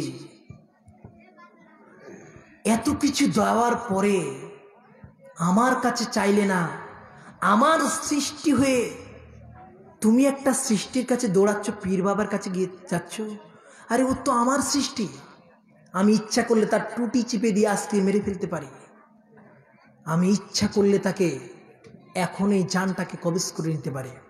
তুমি একটা সৃষ্টি হয়ে তার কাছে গেছো, মানে তোমার স্ত্রীকে যেমন তুমি চাও না যে অন্য কোনো পুরুষ তোমার স্ত্রীকে ব্যবহার করুক, আল্লাহ চায় না যে আমার সৃষ্টির মাঝে, আমার সৃষ্টি হয়ে সৃষ্টির কাছে কোনো কিছু চাইবে, এটা আল্লাহ আমি তেমন অপছন্দ করি। এই জন্য বলছে, লোকমানকে বলছে, হে বোনাইয়া লা তুশরিক বিল্লাহ ইন্না শিরকা লা যুলমুন আযীম। হে বৎস শোনো, শিরক হচ্ছে পৃথিবীর সবথেকে মহাপাপ, শিরক করিও না। তিনি আরো এক ধাপ আগিয়ে গিয়ে বললেন, আব্বু শোনো, ইয়া ইবনে আদম, হে আদম সন্তান, তোমরা যদি পাপ করতে করতে করতে করতে আসমান পরিমাণ পাপ করো, আর যদি আমার বিচারের ময়দানে আমার কাছে সে একত্রিত হও, তোমার ডায়েরিতে শুধু পাপ আর পাপ, 1 চারানাও তোমার নেকি নেই। আমি আল্লাহ ওয়াদা করছি, তোমার যতখানি পাপ করেছো সেই পরিমাণ নেকি নিয়ে আমি তোমাদের কাছে উপস্থিত হব, যদি শিরিক না থাকে। সুনানে তিরমিজি 2য় খণ্ড হাদিস নম্বর 3540, হাদিসটি সহিহ। শিরক এমন কি অন্যায় যে আল্লাহ পর্যন্ত তার পৃথিবীতে সবথেকে অত্যাচার বলেছে। সৃষ্টি হয়ে সৃষ্টির কাছে যেও না। আমরা অনেকেই বলে থাকি যে কাক ডাকছে, এই জন্য আমরা বলি যে আত্মীয় বাড়িতে আসবে, বলে না অনেকেই। কুকুর ডাকছে, কুকুর কান্না করছে, আমরা বলি যে হয়তো বাড়িতে বালা মুসিবত হতে পারে। এই কথা যদি মানুষ বিশ্বাস করে তাহলে শিরকের অন্তর্ভুক্ত হবে। তিনি শিরকের শিক্ষা দিয়ে বলছেন, আব্বু শোনো, যদি তাবিজ তোমার হাতে থাকে, সে কোরআনের আয়াত দিয়ে হোক, ঝাড়ফুঁক দিয়ে হোক, তোমাকে যদি তাবিজ দিয়ে দেয়, ওই তাবিজকে ছিঁড়ে ফেলে দিয়ে তুমি ডাস্টবিনে নিক্ষেপ করে দাও। মান কাতা তামিমাতান মিন ইনসানে কাআবিদিন রাকাবাতিন, কোন ব্যক্তি যদি একটা তাবিজকে কোন ব্যক্তি কেটে দিতে পারলো, আল্লাহর কসম সে যেন একটা গোলাম আজাদ করার মতো নেকি পেয়ে গেল। আল্লাহ রাসূল বলছেন, শোনো, যে কোনো তাবিজ যদি থাকে, মান আল্লাকা তামিমাতান ফাকাদ আশরাকা, কোন ব্যক্তি যদি কোন তাবিজ ঝুলিয়ে দিল, সে যেন শিরক করলো। মুসনাদ আহমদ হাদিস নম্বর 17,422 নম্বর হাদিস। 9 জনের একটি জামাত, 10 জনের একটি জামাত এসে আল্লাহ রসুলের কাছে বায়াত গ্রহণ করছে। বায়াত গ্রহণ করার পরে আল্লাহ রসুল 9 জনের সাথে বায়াত করলেন, একজনের কাছে বায়াত করলেন না। আল্লাহ রসুলকে জিজ্ঞেস করা হলো, হে আল্লাহ রসুল, আপনি বায়াত কেন করলেন না? তখন তিনি বলছেন যে এর হাতে তামার বালা রয়েছে। হাজারো যুবকের কাছে দড়ি দেখবেন, দড়ি বেঁধে রেখেছে, একটা চুরি পরেছে। তুমি কি মেয়ে যে তুমি চুরি পরছো? তোমাকে তো হিজড়া ছাড়া কিছু মনে হয় না। তোমার চুল নেই, মেয়ের মতো চুল নেই, তোমার চুরি আছে, তোমাকে হিজড়া ছাড়া কি বলবে? তুমি তো হিজড়া, তোমার হাতে চুরি থাকবে মানে আজকে গুঁড়িয়ে দিতে হবে তোমাকে। আল্লাহ রসুল বলছে, না, এটা চলবে না। তোমার কাছে যদি কোনো তাবিজ থাকে, এখন এই পর্যন্ত তুমি ছিঁড়ে ফেলে দাও। যদি কোনো ব্যক্তি ছিঁড়তে না পারে, ওর বাপ যদি তাকে ছিঁড়ে ফেলে দেয়, তাহলে গোলাম আজাদ করলে যেই নেকি পাওয়া যায়, সেরকম নেকি তার আমলনামায় দেওয়া হবে। অতএব আপনি শোনো, লোকমান তার সন্তানকে বলছে, শিরক করিও না, শিরক করবে না। এই জন্য শিরক থেকে তোমাকে সাবধান থাকতে হবে। সংক্ষিপ্ত আলোচনা। 2 নম্বর, তিনি তার সন্তানকে বসিয়ে বলছেন, আব্বু শোনো, ওয়াসাইনাল ইনসানা বিওয়ালিদাইহি হামালাতহু উম্মুহু ওয়াহানান আলা ওয়াহানিন ওয়া ফিসালুহু ফি আমাইন। সন্তানকে বলছে, আব্বু শোনো, তোমার পিতামাতার আনুগত্য করবে। হাজারো যুবককে দেখা যায়, এটা বড় আশ্চর্যের বিষয়, যে সন্তানকে আপনি তিলে তিলে মানুষ করলেন, এই ঠান্ডার সময় সব থেকে ভালো যেটা ব্ল্যাঙ্কেট, ভালো যেটা ক্যাথা, সেই ক্যাথায় মুড়িয়ে নিয়ে আপনি জানেন যে আপনার সন্তানটা 3-4 বার করে পেশাব করে দেয়, পায়খানা করে দেয়। আপনার বাবার বুকটা হচ্ছে ডাস্টবিন। আপনার বাবার বুকটা আপনার একদিন ছিল, আপনার বাবার বুকের মধ্যে আপনি চড়েছেন, আপনার বাবার বুকের মধ্যে আপনি পেশাব করেছেন, পায়খানা করে দিয়েছেন। তাও আপনার বাবা সেখান থেকে একবারও বিরক্ত হয়নি। আপনার মা 4-5 বার করে সেই পেশাবগুলোকে সাফ করে দিয়েছে, পায়খানা সাফ করে দিয়েছে। তোমাকে তারপরেও রাগান্বিত না হয়ে তোমাকে চুম্বন দিয়ে ঘুমিয়ে দিয়েছে। সেই সন্তান যখন মা বাবা বৃদ্ধ হয়ে যাচ্ছে, সেই সন্তান, মা বাবা তার কাছে বিশাল বোঝা। সে তার কাছে দোয়া করে যে আল্লাহ একে নিয়ে যাও। পরশুদিনের ঘটনা, ফেসবুকে দেখলাম যে এরকম কাঁড়ি করে দিয়েছে, 3 তলা বাড়িতে তার সন্তান থাকছে এসি রুমে, আর তার মাকে একটা খড়ের বাসা করে দিয়ে বাইরে বের করে রেখে দিয়েছে। এর থেকে দুঃখের বিষয় কি হতে পারে? তোমাকে একটা সন্তানকে পিতামাতা 100% পৃথিবীর সবকিছু উজাড় করে দিয়ে ভালোবাসে, কিন্তু একটা সন্তান যখন বড় হয়ে যায়, যখনই বিবাহর পরশ এসে যায়, বিবাহ করে নেয়, তখন তার পিতামাতাকে একটা ঝির মতো ব্যবহার করতে চায়। একটা ঝামেলা মনে হয় যে এরা কখন মরবে, এরকম করে তাকে মনে হয়। এই জন্য তার সন্তানকে বসিয়ে বলছে, আব্বু শোনো, ওয়াসাইনাল ইনসানা বিওয়ালিদাইহি হামালাতুহু উম্মুহু ওয়াহানান আলা ওয়াহানিন। হে আব্বু শোনো, খবরদার পিতামাতার সীমা লঙ্ঘন করিও না, তাদের সাথে সদ আচরণ করিও। কেন করিও? হামালাতুহু উম্মুহু ওয়াহানান আলা ওয়াহানিন। হে আব্বু, তোমার মা তোমাকে মাসের পর মাস, কষ্টের পর কষ্টে তোমাকে 9 মাস ধারণ করেছে। তোমার ওজন ছিল 3 থেকে 2.5 কিলো। একটা 2.5 কিলো, আমরা যখন ভাত বেশি খেয়ে ফেলি, সবজি যখন ভালো হয়ে যায়, ভাত যদি বেশি খেয়ে ফেলি, এমনিতেই উস্কো খুস্কো লাগে, কেমন যেন একটা লাগে।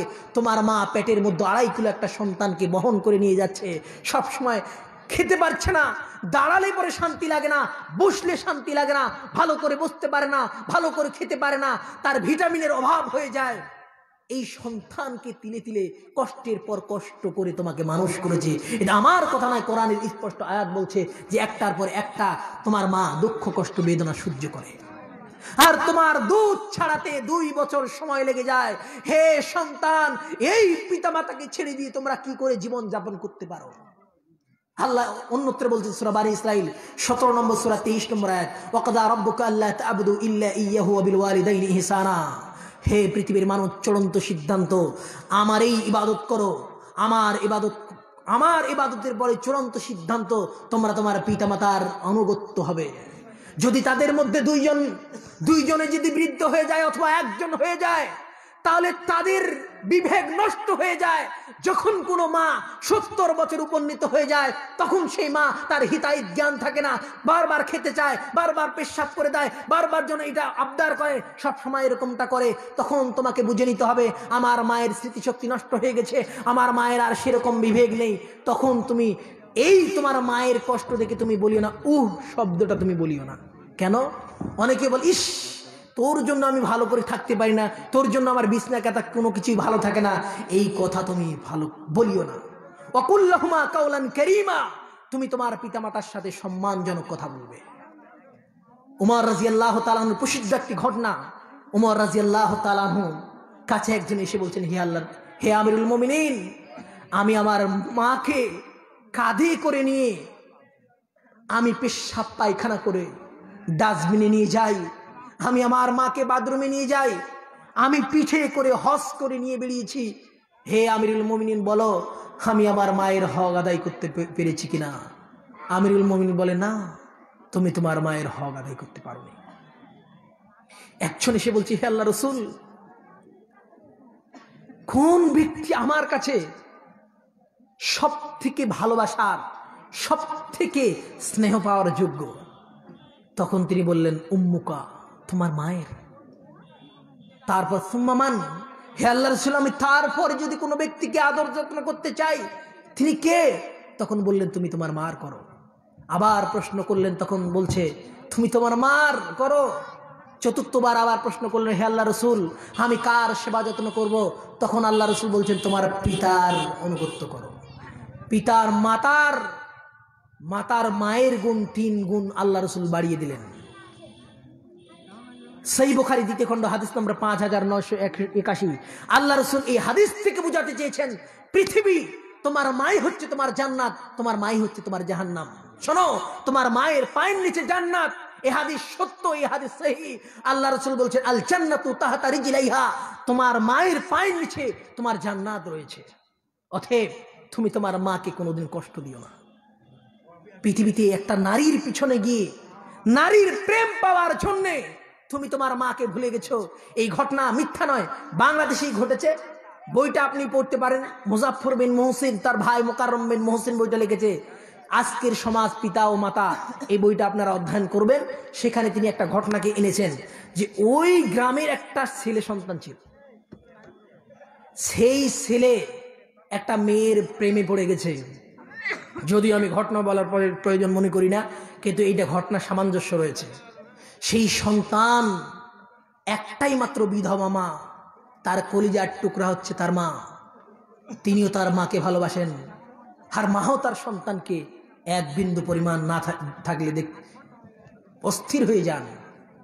একদিন প্রেমে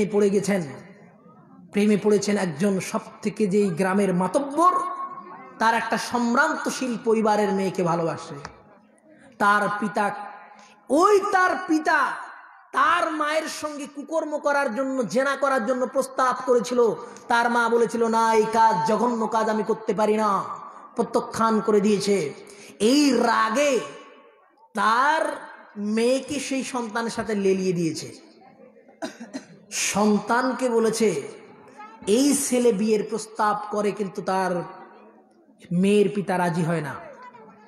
একদিন ওই সন্তানকে ডেকেছে যে, সত্যি তুমি যদি আমার মেয়েকে ভালোবেসে থাকো, তোমাকে একটা শর্ত দিব, তুমি যদি সেই শর্তে রাজি হয়ে যাও, তাহলে আমি আমার মেয়েকে তোমার হাতে তুলে দেব।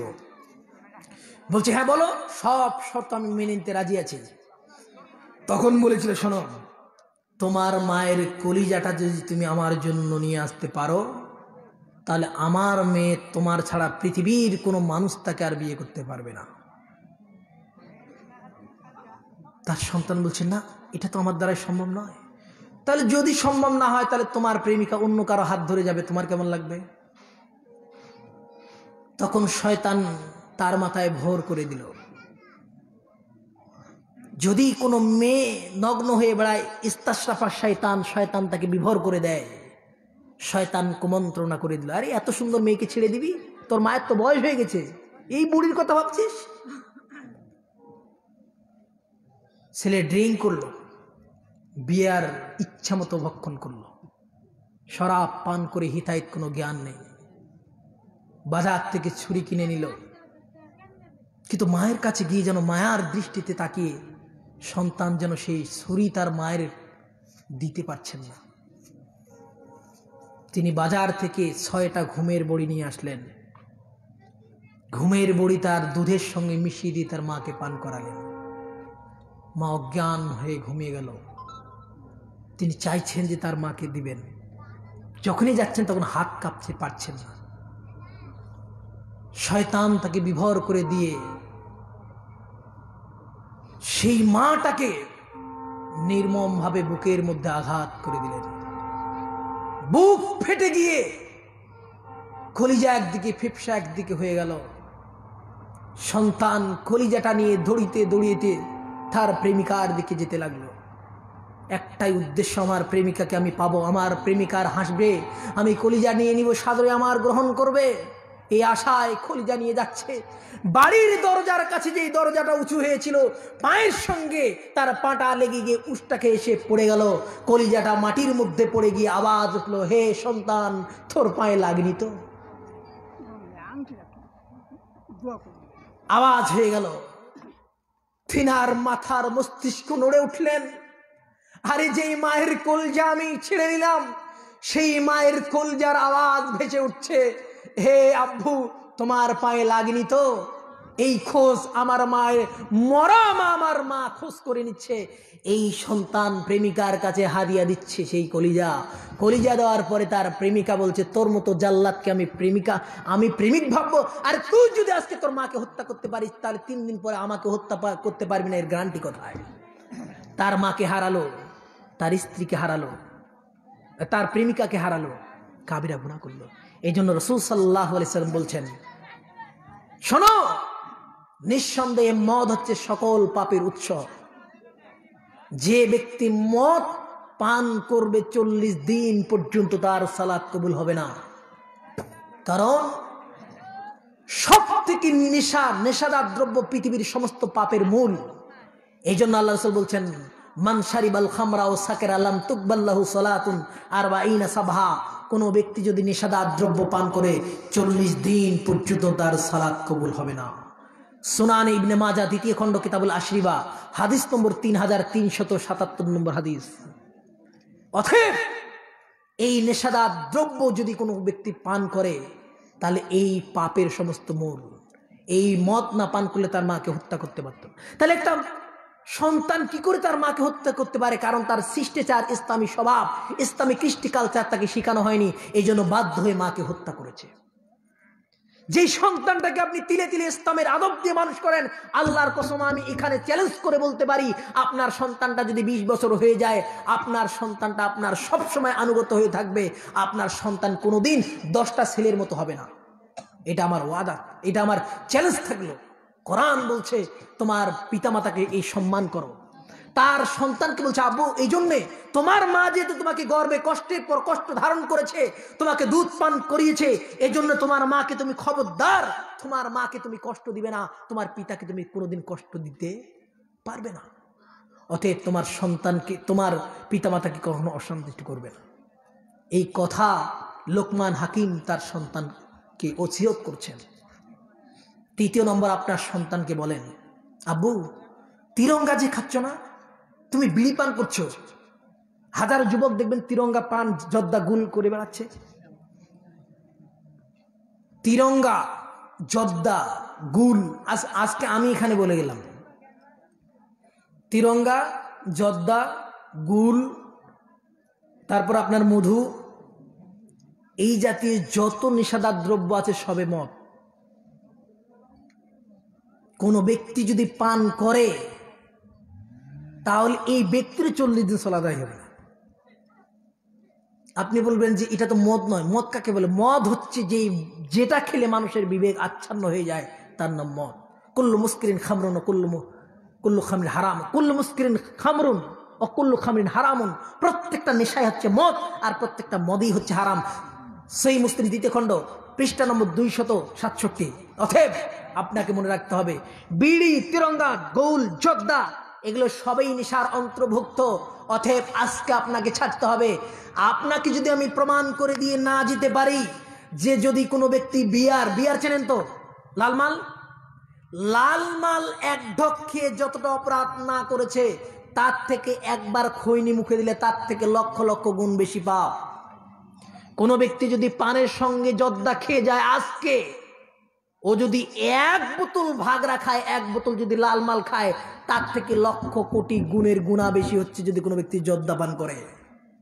আপনি বললেন এত বড় কথা বললেন। হ্যাঁ বলেছি, চ্যালেঞ্জ থাকলো আমার, চ্যালেঞ্জ করলাম, আমি এখানে কিছুক্ষণ থাকবো, প্রয়োজন হলে আমার সঙ্গে মোকাবিলা করেন আপনি। 3টা আপনাকে উক্তি দিব। 1, সূরা বাকারা 2 নম্বর সূরার 195 নম্বর আয়াত, সূরা নিসা 4 নম্বর সূরার 29 নম্বর আয়াত। আল্লাহ কি বলছেন? তোমরা নিজেরা তোমাদেরকে হত্যা করিও না। ভালো করে শুনবেন, নিজেরাই নিজেকে হত্যা করিও না। প্রত্যেকটা, আপনি বলেন বিড়ি বলেন, সিগারেট বলেন, গুল বলেন, তামাক বলেন, জর্দা বলেন, প্রত্যেকটা লেবেলের গায়ে লেখা আছে এটা ক্যান্সারের কারণ। লেখা নেই? কোন অধম বান্দা যদি পড়তে না পারে তাহলে তাদের জন্য কোম্পানি ব্যবস্থা করে দিয়েছেন যে তুই যদি অধম হোস তাহলে ছবি দেখে বুঝে নে যে তার দাঁত খেটকা মেটকা হয়ে আছে। তাহলে ইসলাম বলছে তোমরা নিজেই ধ্বংসের মধ্যে ঠেলে দিও না, নিজেই নিজেকে হত্যা করিও না। তাহলে যেখানে টিভির, যেখানে জর্দার লোকেরা বলেছে, ওরা অ্যাডভার্টাইজ করেছে, ওরা আবার বিক্রি করছে, ওরাই বলছে ভাই এটা খেয়েও না, এটা ক্যান্সারের কারণ। তাহলে আপনি কি আপনার আত্মাকে আপনি কি মৃত্যুর দিকে ঠেলে দিচ্ছেন না? হ্যাঁ না বলবেন। 1 নম্বর পয়েন্ট। 2 নম্বর আল্লাহ বলছেন ওমা আসাবাকুম মিন মুসিবা ফাবিমা কাসাবাত আইদিকুম। তোমাদের কাছে যত অপরাধ, অন্যায়, যত অত্যাচার, মুসিবত নেমে আসে এই 2 হাতের কামাই করা। এটা আমার কথা নয়, কোরআন বলছে। আচ্ছা, 2 নম্বর পাপ, ইন্নাল মুবাজ্জিরিনা কানু ইখওয়ানা শায়াতিন। নিঃসন্দেহে অপচয় করা হচ্ছে শয়তানের ভাই। পবিত্র কোরআন সূরা বানী ইসরাইল 17 নম্বর সূরা 29 নম্বর আয়াত। তাহলে আপনি যদি একটা বিড়ির প্যাকেট এখন 15 টাকা, কারো কারো তো পায়খানা গিয়ে বিড়ি না টানলেও পায়খানায় হবে না। আরে এত সুস্বাদু খাওয়া, যে এতই জঘন্য খাওয়া, আপনি কি বলুন ভাই আপনাকে আমি 500 টাকা দামের একটা কেক আনবো, আপনি পায়খানায় গিয়ে খান তো খেতে পারবে? খেতে পারবে? কোনো ব্যক্তি বলেন তবে পায়খানা গিয়ে একটু মাংস ভাত খেতে পারবে? তাহলে কত জঘন্য খাওয়া, জঘন্য জায়গায় খেতে হয় না, তাহলে আর পায়খানা হয় না। তাহলে কি অধম লোক। কোনো ইঁদুরকে দেখেছেন যে ও কোনোদিন খেয়েছে, গুল খেয়েছে? কোনো ছাগলকে দেখেন তো, ছাগল তো সবকিছু খায়। ও দেখবেন যে আলোয়া পাতা, এখানে খৈনির পাতা, তামাক গাছ আছে, দেখবেন কোনো গাছ খেয়েছে? তামাকের পাতা কোনোদিন আপনার ছাগল, গরু এগুলো খায় না। ওরাও বোঝে যে এগুলো খাওয়া যায় না, দুর্গন্ধ, খায় কি করব। আপনি যে খাচ্ছেন, জাহান্নামীদের খাদ্য হচ্ছে লা ইউসমিনু ওয়ালা ইউগনি মিন জু। জাহান্নামীদের খাদ্য হচ্ছে যেটা খেয়ে পেটও ভরবে না, আপনার ক্ষুধাও নিবারণ হবে না। আপনি সত্যি করে বলেন, আপনার বিড়ি খেয়ে কি আপনার ক্ষুধা নিবারণ হয়ে যায়? আপনি কি পরিতুষ্ট হতে পারেন? হতে পারেন না। 3টা পাপ। 4 নম্বর পাপ, সহিহ মুসলিম 1ম খণ্ড হাদিস নম্বর 1134। আল্লাহ রাসূল বলছেন লা মান আকালা সাওমা ওয়াল বাসালা ওয়া কুররাস। কোন ব্যক্তি যদি কাঁচা পেঁয়াজ, কাঁচা রসুন, মূলা জাতীয় কোনো কিছু খেয়ে আসে, ফালা ইয়াকরিবান্না মাসজিদানা, সেজন্য আমার মসজিদের কারিব নিকটবর্তী না হয়। তাহলে পেঁয়াজ খাওয়া হালাল না হারাম? হালাল। রসুন হালাল।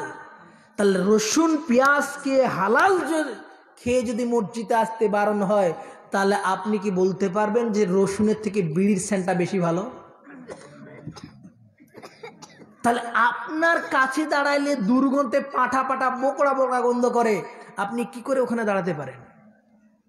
তাহলে এতগুলো পাপ আপনার সামনে দাঁড়িয়ে আছে, কিন্তু কোনো বিয়ার, কোনো লাল মালের কি প্যাকেটের লেবেলের মধ্যে দেখেছেন যে এটা ড্যান্ড্রাস, এটা ক্যান্সারের কারণ বলেছে? হ্যাঁ না বলে না? কোন আপনি বিয়ার কোন ভাগরা বলেন, লাল মাল বলেন, কোন লেভেলের কাছে আপনি দেখতে পাবেন না যে নেশা হচ্ছে মৃত্যুর কারণ বা এই নেশা হচ্ছে আপনার ক্যান্সারের কারণ বলেছে? কিন্তু ছোট্ট জিনিসটাকে লিখে দিয়েছে আল্লাহ তাআলা কোরআনে বলছেন। দেখুন কোরআন, পবিত্র কোরআন খুলবেন, সূরা বাকারা 2 নম্বর সূরা 219 নম্বর আয়াত। ইয়াসআলুনাকা আনিল খামরি ওয়াল মাইসির। হে নবী, আপনাকে ওরা প্রশ্ন করে মদ এবং জুয়া সম্পর্কে, আপনি বলুন কুল ফীহিমা ইসমুন কাবীর, ওদের মধ্যে রয়েছে অধিক সংখ্যক গুনাহ, তবে ও মানাফিউল লিন্নাস, তবে ওটার মধ্যে কিছু উপকার রয়েছে। ওই জন্য বাংলাদেশের মেয়েরা ভাগরা খায়, লাল মাল খায়, এই জন্য পোল্ট্রি মুরগির মতো হয়ে থাকে। তার কাছে কিছু গুণ আছে, কিন্তু গুণের থেকে লাভের থেকে ক্ষতির অঙ্ক বেশি, ওই জন্য মদটা হারাম। কিন্তু এর মতো বিড়ি, তামাক, জর্দা, গুল, এগুলো ওর থেকে লক্ষ কোটি গুণে বেশি অপরাধ। এই জন্য আজকেই তওবা করে তোমাকে ফিরে আসতে হবে, তোমাকে ফিরে আসতে হবে, তোমার সন্তানকেও আজকে ফিরে আসতে হবে। তাহলে তুমি সন্তান হয়ে তুমিও জান্নাতি, তা তোমার পিতা হয়ে তুমি জান্নাতি হবে। যদি দুজনই আপনারা এইভাবে হন, বিচারের ময়দানে দুজনকেই ঘাট ধরে জাহান্নামে নিক্ষেপ করা হবে। আপনার সন্তানকে এবার পিতামাতার কথা বলার পরে আপনি আপনার সন্তানকে শিক্ষা দিন। 3 নম্বর, আপনার সন্তানকে শিক্ষা দিবেন। কি শিক্ষা দিবেন?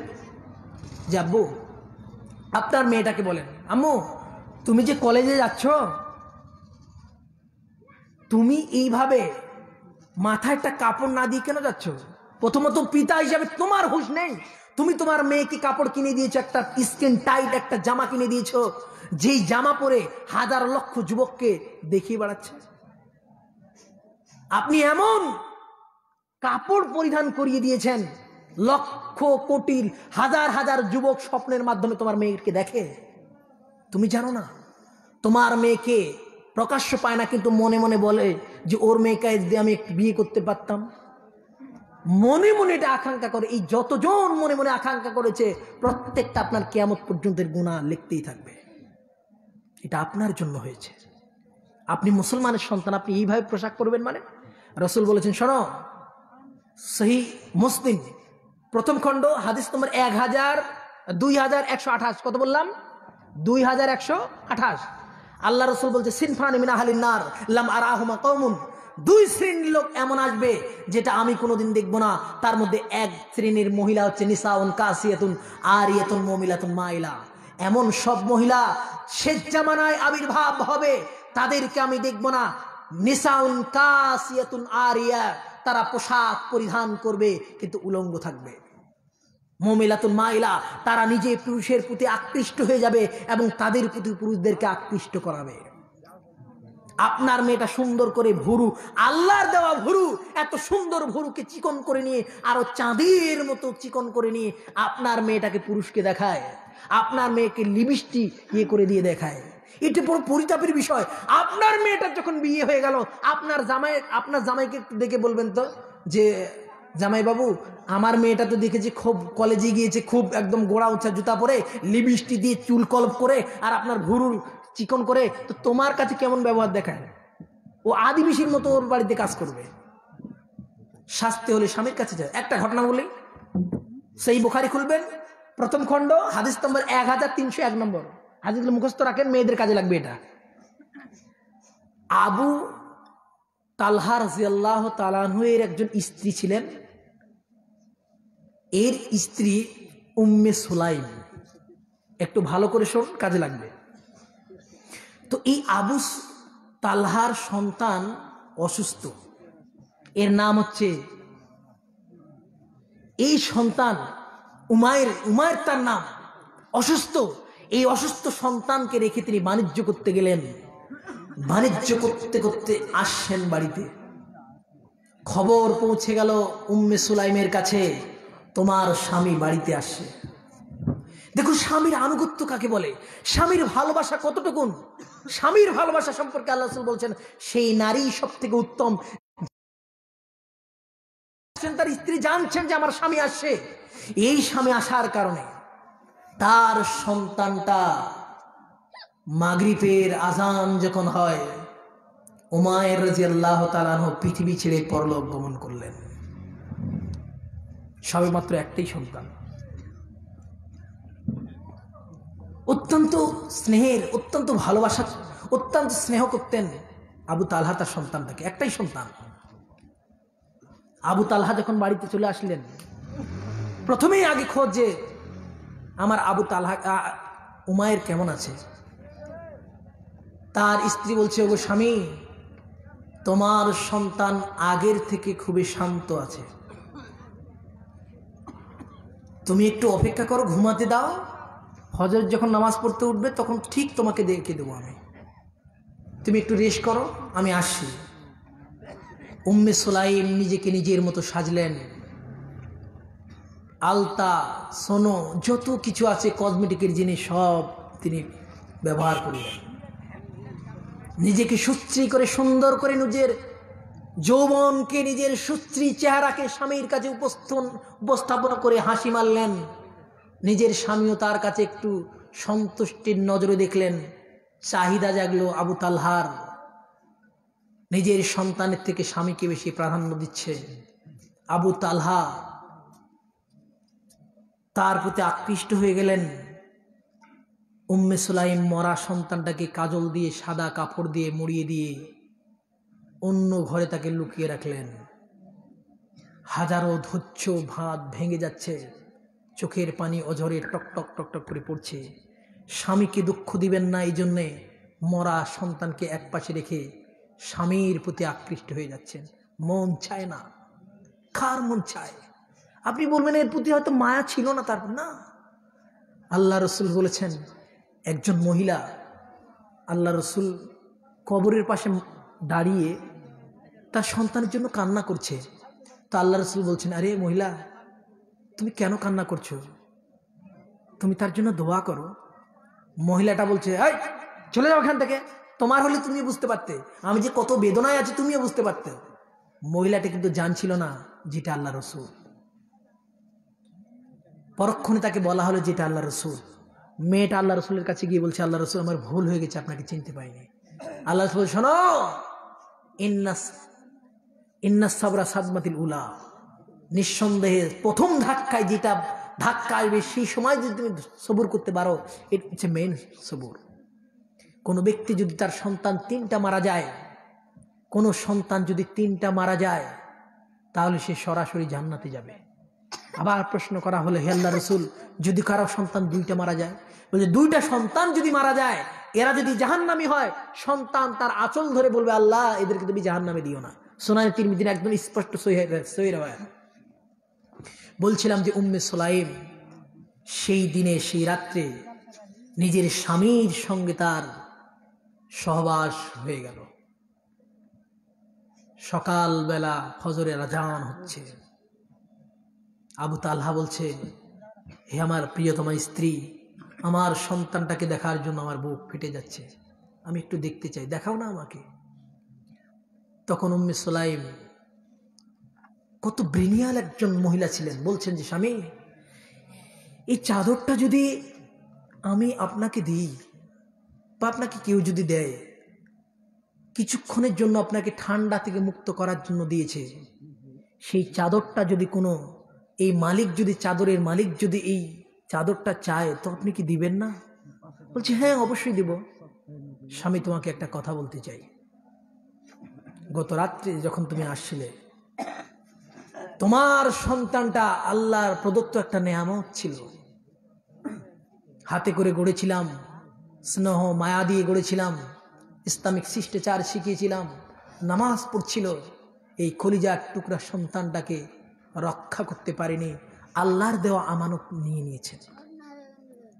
আবু তালহা রাগান্বিত হয়ে গেলেন স্ত্রীর প্রতি। আরে, সন্তান মারা গেছে, তুমি আমার সঙ্গে সহবাস করলে? এটা হতে পারে না, এটা হতে পারে না। রাগ করে তিনি আল্লাহ রসুলের বাড়িতে গেলেন। বলছে আল্লাহ রসুল এই ঘটনা ঘটে গেছে।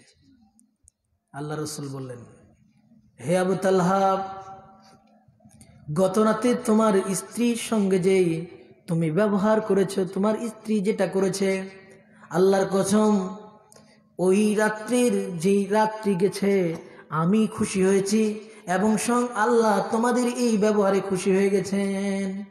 আমি সাক্ষ্য দিচ্ছি আবু তালহা, ঘাবড়াবার কোনো কারণ নাই। আমি সাক্ষ্য দিচ্ছি তোমাদের পেট এই উম্মে সালমার তোমার ঔরস থেকে, উম্মে সুলাইমের ঔরস পেট থেকে এমন একজন সন্তান গ্রহণ করবে যে সব থেকে ইসলামের বেশি খাদমত করতে পারবে। এই জন্য রাবী বলছেন, আমি এই ঘটনা শোনার পরে আবু তালহার 9টা সন্তান জন্মগ্রহণ করলেন আর 9টা সন্তানই কোরআনের হাফেজ হয়ে গেলেন এবং ইসলামের 5ম নম্বর খলিফার নাম হচ্ছে উমর বিন আব্দুল আজিজ। এই উমর বিন আব্দুল আজিজ এই আবু তালহার ঔরজাত সন্তানের তারপর থেকে জন্মগ্রহণ করলেন। এর নাম হচ্ছে স্বামীর সঙ্গে স্ত্রীর ভালোবাসা। কিন্তু আমরা কি করি, ও যখন বিয়ে বাড়িতে গেল, বিয়ে বাড়িতে সাজগজ্জা যত ধরনের সাজগজ্জা আছে গেল, বিয়ে বাড়িতে যাবেই না যে আমাকে যদি আজকে শাড়ি না কিনে দেবো আমি যাবই না। কিন্তু রং ঢং করে বিয়ে বাড়িতে চলে গেল। ওর স্বামী যে একটু মাঠঘাট থেকে আসছে, বিদেশ থেকে যে তার স্বামী আসবে, ওখানে যে একটু সাজতে হবে, ওখানে যে একটু আপনার লিপস্টিক আলতা দিতে হবে, সেখানে নয়, ও মানুষকে দেখানোর জন্য চলে যাচ্ছে। এই জন্য আল্লাহ রাসূল বলেছেন, নিসাউন কাসিয়াতুন আরিয়াতুন মুমিলাতুন মাইলা। শোনো, এমন মহিলা আসবে যারা পোশাক পরে উলঙ্গ থাকবে। এই যে আপনার স্ত্রী, আপনার মেয়েটা আপনি দেখেন, আমরা ঠান্ডার সময় ট্রাউজার পরি না ভাই? ট্রাউজার পরি, কিন্তু কোনো অধম মান্দাকে দেখেছেন যে ট্রাউজার পরে মালদা স্টেশনে চলে গেছে? একজন বলেন, পাগল ছাড়া এই কাজ করে? আপনি এই কথাটাও বলেন যে মেয়েরা যেই ওই ট্রাউজার মতো একটা পড়ছে না, ওটা কি ট্রাউজার থেকে পাতলা না মোটা? খুবই পাতলা। এটা পরেও গোটা ভারতবর্ষে ঘুরছে না, ট্রেনে, বাসে, কলেজ, ইউনিভার্সিটি সব জায়গায় ঘুরছে। এর লজ্জা কোথায়? একটা পুরুষ এখানে শত্রু নেই, তারপরে একটা পুরুষ লজ্জায় হাঁটতে পারে না। তোমার মেয়ে কি করে হাঁটতে পারে? তোমার মেয়ের পশমগুলো শুদ্ধ দেখা যায়, আল্লাহর কসম। তোমার মেয়ের কোথায় তিল রয়েছে, সেই তিলটা যদি একটু উঁচু থাকে তাহলে সেটাও দেখা যাবে যে এখানে তিল আছে। তাহলে তুমি পোশাক পরে উলঙ্গ নও? এই নারীর কথা আল্লাহ রাসূল বলছে। শোনো, এরা হচ্ছে নিজেই কি করবে? পুরুষকে আকৃষ্ট করে, আলতা সোনার ঢঙ্গের মতো হেঁটে সাজগোজ করে, আর গাড়িতে যদি ওঠে সুবহানাল্লাহ, বকতে এমন চালু করবে যে ওখানে যদি ভদ্র সমাজের লোক থাকে তাহলে গাড়ি থেকে বলবে যে কন্ট্রাক্টর তুমি আমার টাকা ফেরত নিয়ে নাও, তবু আমাকে নামিয়ে দাও। এইভাবে করে রাস্তায় চলছে, পুরুষদেরকে আকৃষ্ট করছে। তোমার জন্য কত পুরুষ চেয়ে থেকেছে, তোমার জন্য সেই পুরুষ তোমাকে ভাবতে ভাবতে রাত্রে নাইটফল হয়ে গেছে, স্বপ্নদোষ হয়ে গেছে।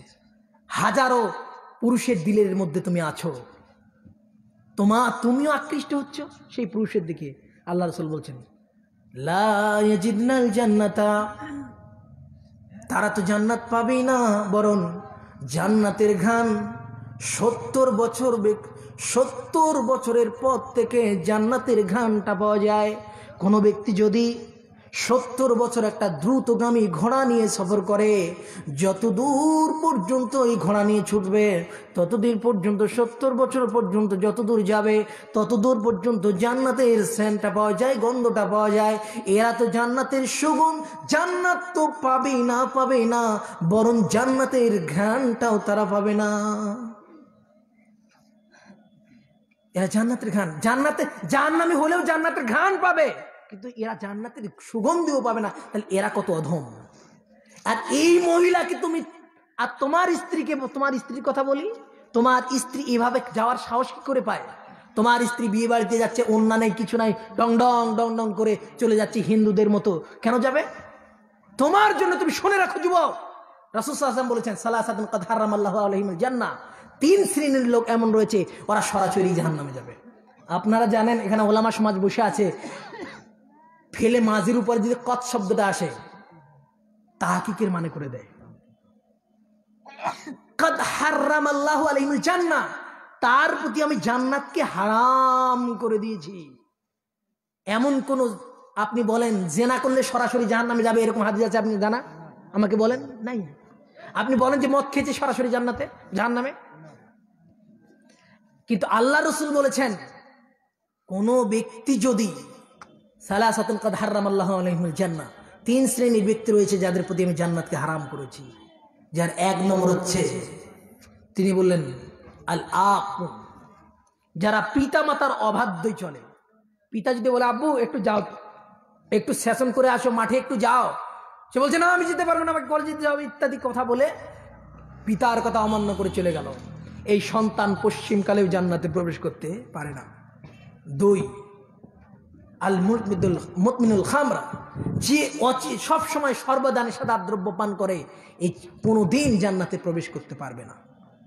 রাসূল সাল্লাল্লাহু আলাইহি ওয়াসাল্লাম বলেছেন মা আসকারা কাসীরুহু ফাকালিলুহু হারামুন, যার মধ্যে সামান্য বিন্দু পরিমাণ নেশা রয়েছে তার সামান্যটুকু হারাম।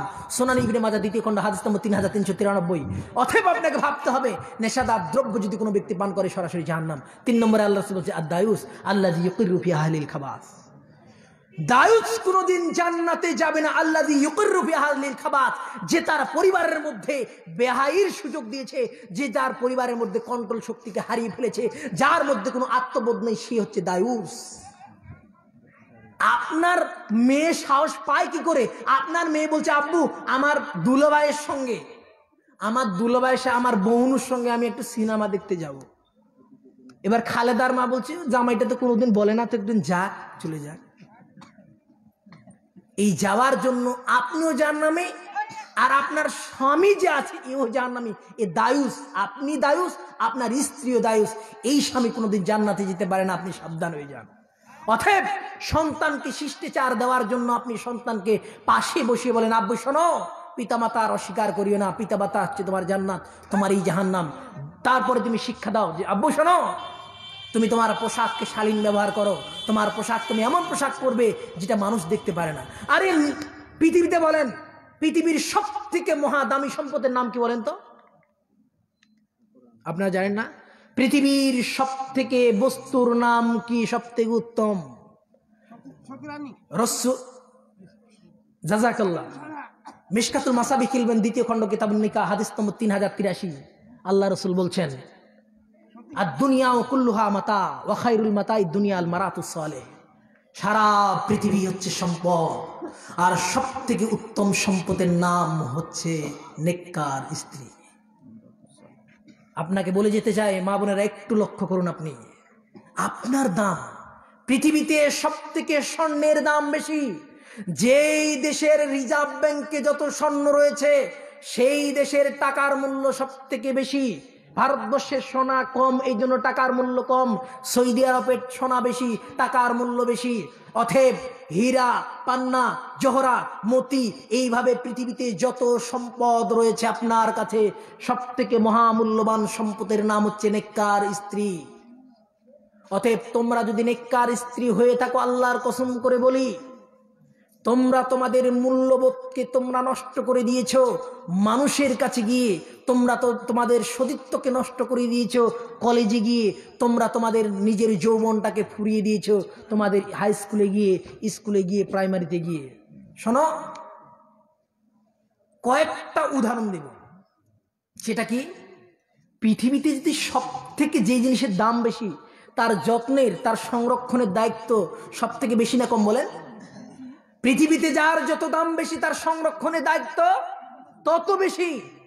আপনি বলেন, জলসার মধ্যে তো এখানে অনেক মেলা লাগিয়েছেন, যদি এটা হারাম আমি বলে গেলাম। এই জলসার মধ্যে যতগুলো দোকান এসেছে, এখানে আপনি পিএজি পাবেন, আপনি বল কিনতে চাইলে সেটাও পাবেন, বেলুন পাবেন, সব কিছু পাবেন। আপনি বলেন তো সোনার দোকান পাবেন? সব থেকে বড় মেলা কোথায় লাগে এখানে বলেন? মেলা লাগে না? ওই মেলায় কি আপনার স্বর্ণের দোকান আসে কোনোদিন? কোনোদিন আসে না। কারণ স্বর্ণের দাম বেশি। তুমি সবজি কিনতে গেলে হাটে পাবে, তুমি কাপড় কিনতে গেলে ফুটপাতে পাবে, তুমি কমলা কিনতে গেলে ফুটপাতে পাবে। রিক্সা নিয়ে মালদায় হসপিটাল অনেকগুলো দেখবেন যে রিক্সা নিয়ে আছে, আপেল নেন, কমলা নেন, সব নেন, কিন্তু কোনো ব্যক্তি দেখবেন না রিক্সা করে এনেছে সোনা, যে ভাই 22 গ্রেটের সোনা আছে, কে নেবেন? কেউ বলবে না। কেন? সোনার দাম, সবাই সোনাকে চেনে। সোনা তোমাকে নিতে হলে মালদার মতো একটা জায়গাতে যাও, গাড়ি ভাড়া করে নিয়ে যাও। সেই গাড়ি ভাড়ার নিচে যেই স্বর্ণটা থাকে সেখানে কাঁচ দিয়ে ঢাকা রয়েছে। সেই কাঁচের নিচে একটা সুন্দর একটা আপনার কাভার রয়েছে। সেই কাভারের মধ্যে একটা নরম পদার্থ, লাল ধরনের পদার্থ রয়েছে। সেই স্বর্ণটা সেখানে গচ্ছিত আকারে থাকে। একটা নারিকেল, ডাবের পানি পৃথিবীর সব থেকে স্বচ্ছ পানি। এই ডাবটার উপরে একটা কাভার রয়েছে শক্ত ধরনের। মানুষ যদি আজীবন কামড়ায় তাহলে দাঁত ভেঙে যাবে, কিন্তু ওর পর্দাটা কোনোদিন কেউ ছিঁড়তে পারে না। নারকেলকে দা দিয়ে কেটে তার পর্দাকে সরিয়ে দেওয়ার পরে তারপরে একটা শক্ত ধরনের আবার একটা মজবুত কাভার মালাই দেওয়া হয়েছে। সেই মালাইয়ের পরে আবার একটা নরম কচি কচি সাদা নারকেল দেওয়া হয়েছে। তারপরে ফুটা করে দেখবেন, তারপরে সুন্দর পানি গচ্ছিত রয়েছে। নারী, তোমাকে পুরুষেরা চাইবে হাইজেক করতে, তোমাকে চাইবে জেনা করার প্রস্তাব দিতে। তুমি নারকেলের মতো শক্ত হয়ে থাকো, তোমাকে উপর থেকে ফেলে দেখ। তুমি বেল নও, তুমি বেলের মতো কেন হলে? তুমি বেল শানে পড়লে ফেটে যাবে, এটা তোমার বৈশিষ্ট্য নয়। তুমি নারকেল, তুমি হাজার তাল থেকে যদি নারকেলকে ছুড়ে দাও, ওই নারকেল কোনোদিন ফাটবে না। তোমার পর্দাকে তুমি নারকেলের মতো বানাও। একটা পোশাকের পরে আরেকটা পোশাক পরো, তাহলে তোমার সতীত্বের মতো মানুষেরাও তোমার ডাবের পানি খেয়ে যেমন উপকৃত হতে পারে, তোমাকে বিয়ে করে সেরকম উপকৃত হতে পেরে তোমার মতন ইমাম বুখারীর মতন সন্তান গ্রহণ করতে পারবে, ইমাম ইবনে তাইমিয়ার মতন সন্তান লালন পালন করতে পারবে। এই জন্য হাজারো সন্তান জন্মগ্রহণ করছে, কিন্তু কেউ কারো কথা শুনছে না। তুমি সব থেকে সেরা, পৃথিবীর সব থেকে উৎকৃষ্ট, তুমি তোমার লজ্জাস্থানটাকে বাজারে বেচছো। একটা শিলা কলা, একটা কলা আপনি যদি বেচতে নিয়ে যান, কুলপেই কলা আছে, মানিক কলা আছে, আপনি বলুন একটা কলা ছিলা রয়েছে, একটা কলা ছিলা নেই। ছিলা কলাটার দাম 2 টাকা, যেটা ছিলা নেই সেটা 5 টাকা দাম। এখানে যদি বলা হয় ভাই 1 টাকা দামের এটা কে নেবেন, 1 টাকা দাম, কোনো কি সজাগ ব্যক্তি 1 টাকা দিয়ে এটা গ্রহণ করবে? করবে না। কেন করবে না? ও বলবে যে মাছি পড়েছে, এখানে ব্যাকটেরিয়া পড়েছে, অনেকগুলো ধুলা পড়েছে, ভাইরাস ঢুকেছে, খাওয়া যাবে না বাবা। দোকানদার বলছে কেন খাওয়া যাবে না? ভাই এটা তো আমি সিলে দিয়েছি, তোমাকে সিলতে হতো, 2 হাত লাগাতে হতো, কষ্ট হতো, এটা তোমাকে লাগবে না, তুমি খালি শুধুমাত্র মুখে নিবে আর গিলে নিবে। এই সহজ পদ্ধতি, কেন খাবে না ভাই? আর দামও তো কম দিচ্ছি, কেন নিবে না? শোনো, তুমি যদি সিলে কলার মতো, তুমি যদি ব্যাপকদাহীন মতো চলো, পৃথিবীর মানুষ তোমাকে নিয়ে মজা নেবে, পৃথিবীর সমস্ত যুবক তোমার দিকে তাকিয়ে থাকবে, কিন্তু তোমাকে বিয়ে করতে চাইবে না। আব্দুর রহমানের বেটি খুবই ইতর নঙ্গর, কিন্তু আব্দুর রহমানের বেটিকে জেনার প্রস্তাব সবাই দেয়, বিয়ের প্রস্তাব তাকে কেউ দেয় না। অতএব তুমি শুনে রেখো, পদ্মা হয়ে থাকো, ইনশাল্লাহ তোমার সোনার মতো তুমি দাম পাবে। তুমি বালুঘাট, তুমি যাও মালদার মতো শহরে, তোমাকে সেলুট জানাবে, তোমাকে রাস্তা ছেড়ে দিবে। যখনই তুমি ওই ধরনের পোশাক পরবে, তখন তোমাকে এসিড মারবে, তোমাকে সুড়সুড়ি দিবে, তোমাকে হাতে, তুমি এই কাজটাকে উঠিয়ে নাও, এটা উঠিয়ে একটা গর্তের মধ্যে হাঁপা দিয়ে দিবে, কারণ এটা যদি মানুষের পায়ে বিঁধে যায় তাহলে কষ্ট হবে। তুমি এই কাজটাকে অন্য কোথাও রেখে দাও, তাহলে সন্তান একটা করে ভয় পাবে, সন্তান শিক্ষা গ্রহণ করবে, তোমার থেকে সন্তান শিক্ষা গ্রহণ করবে। আর তুমি যদি তাকে ধমক দাও, তাহলে সেই সন্তান কথা শুনবে না। আরেকটা নসিহত তোমার সন্তানকে করবে, তোমার সন্তান যদি একটা কোনো কাজ বলো যে আব্বু একটু পানি নিয়ে আসো তো, পানি নিয়ে আসতে আসতে অর্ধেক ফেলে দিয়েছে, তখন তুমি বলে তুই কি হোঁসলা রে, এখনো পর্যন্ত একটা 1 গ্লাস পানি আনতে পারিস না? না, একটা শিশুকে আপনি বলেন আব্বু এইভাবে নয়, এইভাবে পানি আনতে হয়। অথবা তুমি বলবে যে আব্বু খুব সুন্দর, কত সুন্দর, তুমি কতগুলো পানি আনতে পারলে। এইভাবে তুমি উৎসাহ দান করো। উৎসাহ যদি তোমার সন্তানকে দান করো, তাহলে তোমার সন্তান তোমার বেশি বেশি কথা শুনবে। তুমি যদি তাকে টিটকারি করায়, হোঁসলা হয়েছিস, এখনো পর্যন্ত এতগুলো করে খাচ্ছিস, এখনো পর্যন্ত 1 গ্লাস পানি আনতে পারিস না, তাহলে তোমার সন্তান শুনবে না, তোমার সন্তান তোমার কথা আর মানবে না। তুমি যদি বলো আব্বু তুমি খুব সুন্দর কাজ করতে পারো, তোমার কাজ আমাকে খুব ভালো লাগে, তুমি ওই গ্রামের ছেলের থেকে তুমি বেশি ভালো, এইভাবে উৎসাহ দান করো, দেখবে তোমার সন্তান আস্তে আস্তে তোমার অনুগত্যশীলা হয়ে যাবে। এরপর লোকমান হাকিম তার সন্তানকে উপদেশ দিচ্ছে, ইয়া বুনাইয়া, হে আমার আব্বু শোনো, ইন্নাহা ইনতাকুম মিসকাল হাববাতিন মিন খারদাল ফাতাকুন ফি সাখরাতিন আও ফিস সামাওয়াতিল আও ফিল আরজ ইয়াতি বিহাল্লাহ। হে আমার আব্বু শোনো, তুমি যদি গোপনে, তুমি যদি প্রকাশ্যে আটলান্টিক মহাসাগরের অতল তলদেশে তুমি যদি কোনো পাপ করে নাও আব্বু, ওটা আল্লাহ তাআলা দেখেন। তোমার সন্তানকে বলো, আব্বু তুমি যে মোবাইলের মাধ্যমে কেথার নিচে তুমি অশ্লীল সিনেমা দেখছো, এই সিনেমা যে তুমি দেখছো এটা আল্লাহ দেখছে, আব্বু তুমি এটা কাজ করিও না। তোমার সন্তান ভয় পাবে। ওমর রাদিয়াল্লাহু তাআলা আনহু এই জন্য তার মেয়ে যখন তিনি তার রাষ্ট্র কায়েম করলেন, তখন দেখলেন যে তিনি গ্রামে গ্রামে ঘুরতেন, দেখছেন যে একজন মেয়ে, তার মা তার সন্তানকে বলছেন, এই দুধে বেশি পানি মিশিয়ে দাও। এই কথা শুনে তার মেয়ে বলছে যে আম্মু দুধে পানি মিশিয়ে দিবে, এটা তো ওমর রাদিয়াল্লাহু তাআলা আনহু যদি জানতে পারেন তো পরিস্থিতি খারাপ হয়ে যাবে। তখন তার মা বলছে, আরে উমর কোথায় দেখতে পাবে, আমরা রাতের বেলায় দিচ্ছি। তো তিনি বললেন যে আম্মু উমর যদি না দেখতে পান, উমরকে যে সৃষ্টি করেছেন, উমরকে যে সাম্রাজ্য দান করেছেন, সেই উমরের স্রষ্টা আমার দিকে দেখছেন, অতএব আমি এই কাজ করতে পারবো না। উমর রাদিয়াল্লাহু তাআলা আসলামকে বললেন বাড়ি চিহ্ন রাখো। দ্বিতীয় দিন তাদেরকে সেখানে ডাকা হলো। ডাকার পরে উমর রাদিয়াল্লাহু তাআলার সন্তানের সঙ্গে তাকে বিবাহ দেওয়া হলো। অতএব এই জন্যে তুমি ভয় দেখাও তোমার সন্তানকে, আব্বু তুমি যদি গোপন পাপ করো না কেন এটাও আল্লাহ তাআলা দেখছেন। সিসিটিভি ক্যামেরা লাগা আছে, তুমি যদি দেখছো না সিসিটিভি ক্যামেরা থাকে, সব তোমার দেখা হয়ে যাবে। ফামান ইয়ামাল মিসকালা যাররাতিন খায়রান ইয়ারা ওয়া মান ইয়ামাল মিসকালা যাররাতিন শাররান ইয়ারা। তুমি যদি রতি পরিমাণ কোনো ভালো কাজ করো, আব্বু তোমার কিয়ামতের দিন বিচারের দিন দেখা হবে। তুমি যদি সামান্যতম পাপ করে থাকো, এটাও বিচারের দিন দেখা হবে। অতএব আব্বু তুমি সাবধান হয়ে যাও, তুমি এই পাপ করিও না। এভাবে তোমার সন্তানকে তোমাকে সজাগ করতে হবে। অতএব যেহেতু বলার অনেক কিছু ছিল, আপনাদের দিক থেকে ধৈর্যের বাঁধ ভেঙে গেছে, এই জন্যে আমরা ওয়াদাবদ্ধ হব যে সন্তানকে যদি সঠিকভাবে আপনি লালন পালন না করতে পারেন তাহলে আপনার জন্য জাহান্নাম। যদি আপনি সন্তানকে সুষ্ঠুভাবে ইসলামিক আদব কায়দায় যদি মানুষ করতে পারেন, ইনশাল্লাহ আপনি যদি বুড়াবুড়ি হয়েও যান তাহলে আপনাকে দুই মুঠো অন্ন তারা দিবে। তারা কোনোদিন মরার পরে এই কথা বলবে, রব্বির হামহুমা কামা রব্বায়ানি সাগীর, সব সময় তোমার জন্য দোয়া করবে। আর যেই শিশুটাকে তুমি ছেড়ে দিলে, কোনো ইসলামের আদব শিখালে না, সে মদ খাবে, বিড়ি খাবে, তামাক খাবে, জর্দা খাবে, তুমি মরার পর দোয়া তো দূরের কথা, তুমি মারা যাওয়ার পরে তোমার সম্পত্তি নিয়ে তারা মারামারি লাগবে, অশান্তি বিরাজ করবে, তোমার কবরে যাবে না, তোমার জন্য তারা দোয়া করবে না।